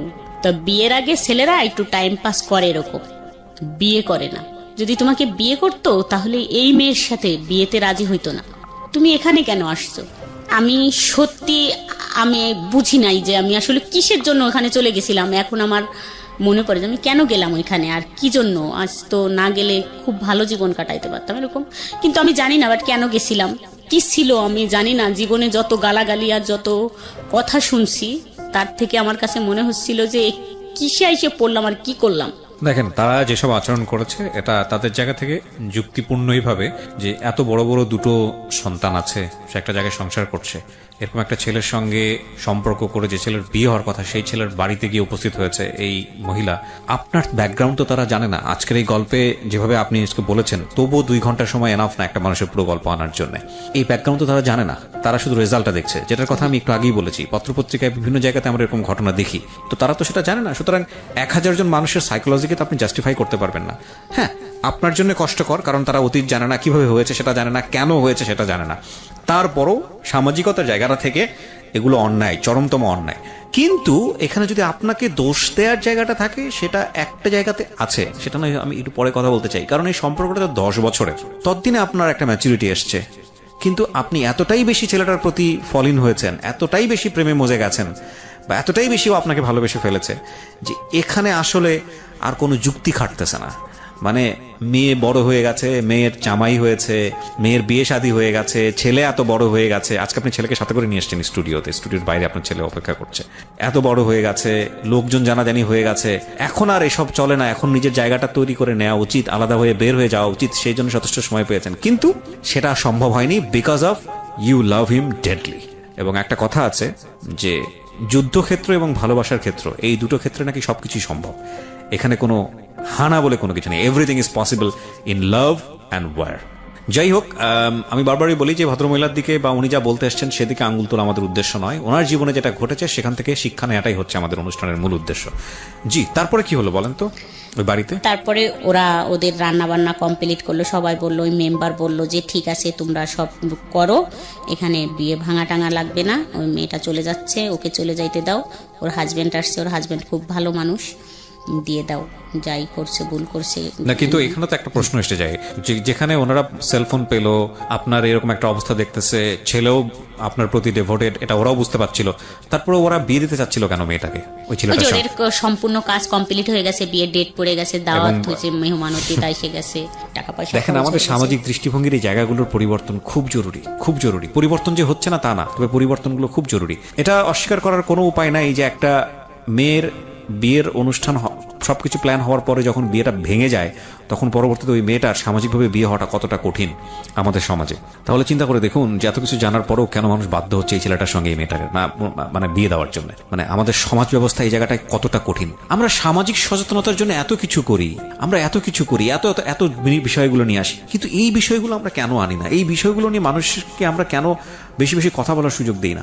আমাদের এই সামাজিক চিরায়ত এই যে প্রতিবন্ধকতাগুলো একটা মেয়ের জন্য বা একটা মানুষের জন্য, এগুলো নিয়ে আমরা কেন কথা বলি না? এগুলো নিয়ে আমরা কেন ওপেন টক করি না, যাতে করে এই জায়গাগুলোর পরিবর্তন হয়? খুবই জরুরি। তো কি হলো এরপরে? ওই ছেলেটার কি হলো, আপনি যাকে লাভ করতেন? তারপরে ও ওখান থেকে ওদের তো সবাই মেম্বার বলে দিল। পরে আমার হাজবেন্ড আমাকে নিয়ে আসলো, আইনে আমার শ্বশুর বাড়িতে আমাকে রাইখে দিল, মানে বাসায় আর আনলো না। আর আমার ছেলে তো তখন ঢাকায় দিয়েই আসছে, যে শনিবারের দিন আর রবিবারের দিন এই ঘটনা। তো ও আমাকে ওই বাড়ি রাইখে আসলো, একটা টু শব্দও করে নাই, ও আমাকে মারেও নাই, গালাগালিও করে নাই, কিছুই বলে নাই। এমনকি বলে নাই তুমি কাজটা ভালো করো নাই, এরকমও বলে নাই। শুধু বলছে যে আমার সম্মানটা নষ্ট করে দিলে। ওই দিন থাকলাম না, মানে 2 ঘন্টার মতো ছিলাম। তারপরে আমি ওখান থেকে আবার চলে আসলাম, মানে আমার বাসায়। মানে আমি ওখানে দাঁড়াইতে পারতেছিলাম না। আমি বললাম যে এখানে থাকলে আমি মরে যাবানি, তারপর দেখে নেন, আমি কিন্তু এই ঘরে দিলে আমি গলায় দড়ি দিয়ে মরে যাব, কিন্তু আমাকে যাইতে দেয়। তাই বললো ঠিক আছে, তাই তুই চলে যা। তুই কি এবার ফাজলামি করবি? আমি বলছি না, কোনো ফাজলামি করবো না, আমি জাস্ট বাসায় চলে যাব। তারপর আমি সন্ধ্যায় বাসায় চলে আসলাম। তার মানে বিষয়টা কি? মানে ফ্যামিলি থেকে শুরু করে এমন কেউ জানে না, এমন কেউ ইনভলভ ছিল না আপনাদের মধ্যে। আর আপনার হাজবেন্ড কোনো কিছু করতে পারছে না। আমার কাছে কেন জানি মনে হয় যে শাসন করা বা কোনো কিছু নিয়ন্ত্রণ করার একটা সীমা থাকে। সীমার অতিরিক্ত যখন কোনো কিছু হয়ে যায়, তখন আর একটা মানুষের কিছু করার থাকে না। আইদার আপনাকে সেটা মেনে নিতে হবে অথবা জীবন থেকে সেটা ডিলিট করতে হবে। তো আপনার হাজবেন্ড মনে হয় মেনেই নিয়েছিল, এছাড়া তারা কিছু বলার থাকে না। বিয়েটা হয়েছে কত বছর ছেলেটার? 17 মার্চের 20 তারিখ। এরপরে 2 বছর আপনার যাকে উনি বিয়ে করেছে তিনি কি জানে যে আপনাদের মধ্যে? ইনফ্যাক্ট বিয়ের দিনই তো জেনে গেছে, সেটা তো আসলে নতুন করে বলার কিছু নাই। এখন আপনি কোথায় থাকেন? ওই এরকম ডিস্টেন্সে আছেন নাকি অন্য কোথাও শিফট হয়ে গেছেন? আগের জায়গাতেই আছেন নাকি শিফট হয়ে গেছেন? এখানে না, আগের জায়গাতেই আছি। মানে সেই বাসাটা ছেড়ে দিছি আমরা, ওদের বাড়ির পাশে এই বাসাটা। আমি কিন্তু অনেক সিম মানে চেঞ্জ করছি, সিম চেঞ্জ করে ফেলতাম। ও বাসায় এসে এরকম করে মানে নাম্বার নিয়ে যাইতো, তারপর ওই বাসাটাও চেঞ্জ করে ফেলি। ওইভাবে কথা বলে, যেখানে আমাদের দেখা যায় সেখানে দাঁড়ায় থাকে, মানে অনেক অনুরোধ করে দূর থেকে একটু ফোনটা খোলো, 1 মিনিট কথা বলে, এরকম বলে। বিয়ে করছিল কেন? এখন এইটা বিয়ে করছে তার বাবা মা দিছে, মানে ফ্যামিলির থেকে দিছে। তার ফ্যামিলি তো আপনাকেও এক অর্থে অ্যাকসেপ্ট করেছিল। হ্যাঁ। তারপরে আপনি যেহেতু সংসারে হ্যাপি ছিলেন না, তো আপনি চাইলে ডিভোর্স দিয়ে আপনি ওকে বিয়ে করতে পারতেন। ওর সংসারের দিক থেকেও একটা ধরনের সাপোর্ট ছিল, তো আপনারা বিয়েটা করেননি কেন? ও যে বললে সে ভুল হয়ে গেছে, ভুলটা কেন হয়েছে? এটা তো জানি না যে কেন করছে। ওর ফ্যামিলির থেকে এখন বলে যে আমাকে জোর করে বিয়ে দিয়েছে আমার ফ্যামিলির থেকে। আসলে কি আপনার মনে হয় এটা ওর ফ্যামিলি সেটা করতে পারে? কারণ আপনি তো ফ্যামিলিতে যাওয়া আসা ছিল আপনার। ফ্যামিলির থেকে না। আপনি আপনার বয়স কত বলছিলেন শুরুতে? 34। আমি একটা কথা আপনাকে বলি, মানে আপনার বয়সের জায়গা থেকে, অভিজ্ঞতার জায়গাটা থেকে, আমি আমার নিজের জায়গা থেকে যতটুকু বুঝেছি, প্রথমত আপনার পক্ষে কিছু বলি। আপনার পক্ষে আমি বিপক্ষে কিছুই বলিনি এখন পর্যন্ত, পক্ষে কিছু বলি। সেটা হচ্ছে যে প্রত্যেকটা মানুষের জীবনেই প্রেম শাশ্বত, আসবেই, ভালোবাসাটা থাকবেই। ধর্মীয় দিক থেকে যদি ব্যাখ্যা করি সেটা অন্যরকম, কিন্তু আমাদের বিষয়টা তো আসলে আমরা তো মানুষ, ভালোবাসবই কাউকে না কাউকে। আপনি মানুষ হিসেবে আপনার সাথে যে ঘটনাগুলো ঘটে গেছে সেখানে আপনি একটা মানুষকে ভালোবেসেছেন, এটার মধ্যে কাউকে ভালোবাসা অন্যায় কোনো কিছু না, আমি আমার জায়গা থেকে যেটা মনে করি। কিন্তু একটা বিষয় হচ্ছে কি, মানে আমি গাছের বীজ রোপণ করলাম, সে গাছটা বড় হবে, তারপরে সে গাছটার পরিচর্যার ব্যাপার আছে, তারপরে সেই গাছটাতে ফল আসবে, তারপরে সেখান থেকে বীজ হবে, সেখানে আবার নতুন একটা গাছ হবে, তাই না? এটাই তো নিয়ম, প্রাকৃতিকভাবে এটাই নিয়ম। কিন্তু বিষয় হয়ে গেছে এরকম যে আপনার জীবনটা এরকম যে বীজ রোপণ হয়েছে, তার 3 দিন পরে আপনার গাছে ফল ধরেছে, এরকম একটা বিষয়। মানে আপনার জীবনের সময় পরিক্রমা এটা। কিছু জিনিস আপনি জীবনে বুঝেননি, তার আগে বাচ্চা কাচ্চার মা হয়ে গেছেন। প্রেমের আগেই বিয়ে, বিয়ের পরে বিয়ে বুঝতে না বুঝতেই, একটা মানুষ বুঝতে না বুঝতেই, একটা মানুষ, একটা পুরুষ মানুষ কি, একটা স্বামী কি, সেটা বুঝতে না বুঝতেই আপনি বাচ্চা কাচ্চার মা হয়ে গেছেন। এখন এই ঘটনাগুলোর প্রেক্ষাপটে আপনার যদি জীবনের যে প্রেমটা, সেটাকে যদি কেউ আলোচনা করে, তাহলে আপনার ফিলিংসটা কেউ বুঝতে পারবে না। যে এই মহিলার 2টা বাচ্চা আছে, এই মহিলার একটা সংসার ছিল, এগুলা থুয়ে সে আরেকটা অবিবাহিত ছেলের সঙ্গে এইসব ঘটনা ঘটিয়ে বেড়াচ্ছে। আমাদের সমাজটা এরকমই। কিন্তু এগুলো বাদ দিয়ে যদি আপনার বয়সটাকে চিন্তা করে, এগুলো বাদ দিয়ে আপনি কোন পরিবেশে বড় হয়ে একটা মানুষের প্রতি ফলিন হয়েছেন সেটাকে যদি চিন্তা করে, তাহলে আপনার প্রতি মানুষের একটা অন্য ধরনের সিম্প্যাথি গ্রো করবে। এখন কথা হচ্ছে, আমরা তো চাইলেই আমাদের সমাজটাকে অস্বীকার করতে পারি না, আমরা তো চাইলেই আমাদের পরিবারটাকে অস্বীকার করতে পারি না। কিছু জিনিস মানুষ দুনিয়াতে পায়, কিছু জিনিস মানুষ দুনিয়াতে পায় না। তো সেই জায়গাটা থেকে আপনার যদি স্যাক্রিফাইসের বিষয়টা প্রশ্ন আসে, বা আপনার দিকে যদি এইভাবে বিষয়টা বলে কেউ যে না, বুঝলাম আপনি ক্লাস 7-এ পড়ুয়া বয়স, 16, 13, 14 বছরে আপনি ওটা বুঝতে পারেননি, কিন্তু রাইট নাও আপনি 34, আপনি এখনো যখন গল্পটা বলতেছেন তার জন্য টপ টপ করে আপনার চোখের পানি পড়তেছে। এইটা তো বেমানান, এইটা তো অন্যায়। এই জায়গাটায় যদি কেউ আপনাকে প্রশ্ন করে, তাহলে এই প্রশ্নটা অযৌক্তিক হবে না। তো আমাদের প্রত্যেকেরই জীবনই না, মানে কোনো না কোনো দিক থেকে অপূর্ণ। আপনি মনে করে নেন যে আপনি যে কাজটা করছেন, যেটা হয়েছে, এটা আপনার জন্য ছিল না, এটা একটা ট্রায়াল লাইফ ছিল, এবং এটা আপনার অপূর্ণতায় থাকবে। কিন্তু এত কিছুর মধ্যেও আল্লাহ কিন্তু আপনার সেফ সাইড অনেক কিছু রেখেছে, বিশেষ করে আপনার ছেলে মেয়ে এবং বিশেষ করে আপনার হাজব্যান্ড। যাই কিছু হোক না কেন, এই মানুষটা আপনাকে সাপোর্ট দিয়েছে, একটা পর্যায়ে সাপোর্ট দিয়েছে, নইলে 20 বছর আপনার সঙ্গে থাকার কথা না, যত দুর্বলতায় থাকুক না কেন। আমার মনে হয় যে এখানে আপনার নিজেকে এখন অনেক বেশি শুধরে নিয়ে সামনের দিনগুলো দেখা উচিত। ও তো ওইখানে সুখী নাই আর। এই ছেলে আমাকে দেখেন কিভাবে ব্ল্যাকমেইল করে চলছে এখন, এটাই আমি বলতে আসছি। ও তো অবশ্যই শুনবে, ও আমাকে এখন কিভাবে ব্ল্যাকমেইল করে যাচ্ছে, এটা খুব ভয়ঙ্কর। না, ব্ল্যাকমেইল বলতে মানে কি, আপনার কোনো কিছু সে ফাঁস করে দিবে বা এরকম কোনো কিছু? না, এরকম ব্ল্যাকমেইল না, যেমন আমার ইমোশনাল ব্ল্যাকমেইল। আমি এখানে আপনাকে একটা আনসার আমি আপনাকে দিতাম, এই যে এই আনসারটা দিয়ে অনুষ্ঠানটা শেষ হয়ে যাবে। ও আপনাকে সারাটা জীবন এই কাজটা করবে, কারণ আপনার দিক থেকে গল্পটা আমি শুনেছি, এই বিয়ে করার পেছনে ও যার একটা বিয়ে করেছে সেখানে আপনার কোনো ফল্ট ছিল না, আপনার কথা যদি তুমি বিশ্বাস করে নি, ও ওর মতো করে একটা বিয়ে করেছে। সে কোনোভাবেই এটা প্রমাণ করতে পারবে না যে সে রাইট ছিল তার জায়গাটা থেকে। আপনি আপনার জায়গা থেকে আপনার একটা বড় ধরনের ডেফিসিট ছিল, আপনি ফলেন হয়ে গেছেন, বুঝলাম আমি, সেটাও ভুল, ভয়ঙ্করতম ভুল। কিন্তু সেই ভুলটা যে আপনি করছেন সেটা তো আপনি বুঝে নিনি, তার আগে আপনি ভুল করে ফেলছেন। কেউ আপনাকে সেই শিক্ষাটা দেয়নি, পারিবারিক সেই শিক্ষাটা ছিল না, সামাজিক সে অবস্থাটা ছিল না, কিন্তু ওর তো ওই শিক্ষাটা থাকা উচিত ছিল। এবং বুঝলাম ও 2 দিনের জন্য ঘটনা ঘটে গেছে, হঠাৎ করে ঘটে গেছে না, এটা 12 বছর ধরে কন্টিনিউ করেছে, 12-13 বছর ধরে কন্টিনিউ করেছে। এবং একজন, আমি আবারও বলছি, পবিত্র কোরআনের হাফেজ সে, এবং দিন এলেম চলা মানুষ, আপনাকে জ্ঞান দিত ধর্ম সম্পর্কে, এটা করো, ওইটা করো, এটা মেনে চলো, তার পক্ষে এটা করাটা উচিতই হয়নি, এবং এটা ভয়ঙ্করতম অন্যায়, ভয়ঙ্করতম পাপ। তো সেই জায়গাটা থেকে আপনাকে আমি শুধু একটা কথা বলছি, তাকে আমি জাজমেন্টে না নেই, এটা ভয়ঙ্কর, মানে এটা অন্যায় হবে। আমি আপনাকে যেটা বলতে পারি, সে সারা জীবন এরকম করুক, আপনাকে ধরে নিতে হবে যে না, এই দরজাটা আমি বন্ধ করে দিয়েছি, এই দরজা আর কখনোই যেন ওপেন না হয়। কারণ এই দরজা যদি ওপেন হয়, এই দরজা একদম জাহান্নাম, এবং এই দরজা মানেই হচ্ছে যে অশান্তি, অশান্তি, অশান্তি আর অশান্তি। শেষ বেলায় এসে যারা শুনলেন তাদের উদ্দেশ্যে একটা কথাই বলতে চাই, আমি অনেক কথা বলে ফেলেছি আজকে, প্রয়োজন ছিল বলেই, যে কেউই আসলে খারাপ না, আমাদেরকে পরিস্থিতি বাধ্য করে খারাপ হওয়ার জন্য। আর সবসময় একটা কথা মনে রাখবেন, আপনি যার দিকে আঙ্গুল তুলছেন, যাকে আপনি খারাপ বলছেন, যাকে আপনি একদিনের জন্য কষ্ট দিচ্ছেন, এমনও তো হতে পারে তার বিশেষ কোনো গুণ আল্লাহর কাছে এত প্রিয়, এত প্রিয়, যে আল্লাহ তাকে ক্ষমা করে রেখেছেন বা আল্লাহ তাকে ক্ষমা করবেন। সুতরাং এই বিষয়গুলো আমরা না করি, কারণ আমরা তো জানি না যাকে আমি খারাপ বলছি বা যাকে আমি কষ্ট দিচ্ছি, এমনও তো হতে পারে কালকের দিনটা আমার জন্য তার চেয়েও ভয়ঙ্কর রকমের কষ্টের। আর ওই সেদিন এক ফ্রেন্ডের সঙ্গে গল্প করছিলাম যে কোনো অপরচুনিটি আসলে তার জন্য না, যে কোনো অপরচুনিটি, মানে আমার ক্ষেত্রে যে কোনো অপরচুনিটি আসলে আমার জন্যই। যেমন ধরেন একজন ভিক্ষুক মানুষ, সে যদি এসে আপনার কাছে হাত পাতে, আপনি যদি মনে করেন যে ভিক্ষুককে 10 টাকা দেওয়া মানে হচ্ছে ভিক্ষুককে হেল্প করা, দ্যাট ইজ অ্যাকচুয়ালি রং। কারণ ওই 10 টাকা দেওয়া মানে আপনি নিজেকে হেল্প করলেন, if you believe religion. So যে কোনো অপরচুনিটি গ্র্যাব করা উচিত for the future. So thank you so much, ভালো থাকেন। আর আমাদের সোসাইটিতে এই ধরনের অপরাধগুলো হরহামেশাই হচ্ছে, এগুলো খুব এক্সট্রিম লেভেলে চলে যায়। অনেক সময় দেখা যায় হাজব্যান্ডকে খুন করে ফেলছে, অনেক সময় দেখা যায় বাচ্চাকেও খুন করে ফেলছে, এতটা এক্সট্রিম লেভেলে চলে যায়। তাদেরকে আমি শুধু একটা কথাই বলবো, প্লিজ কোনো জিনিস ধ্বংস করে সেটার উপর দাঁড়িয়ে সুখী হওয়া যায় না। So do not do this. ভালোবাসার যে ইমোশন, সেটা ভয়ঙ্কর রকমভাবে আফিমের মতো, সেখানে লজিক কাজ করে না, বাট দিন শেষে আমাদেরকে লজিক নিয়েই থাকতে হয়। Thank you so much.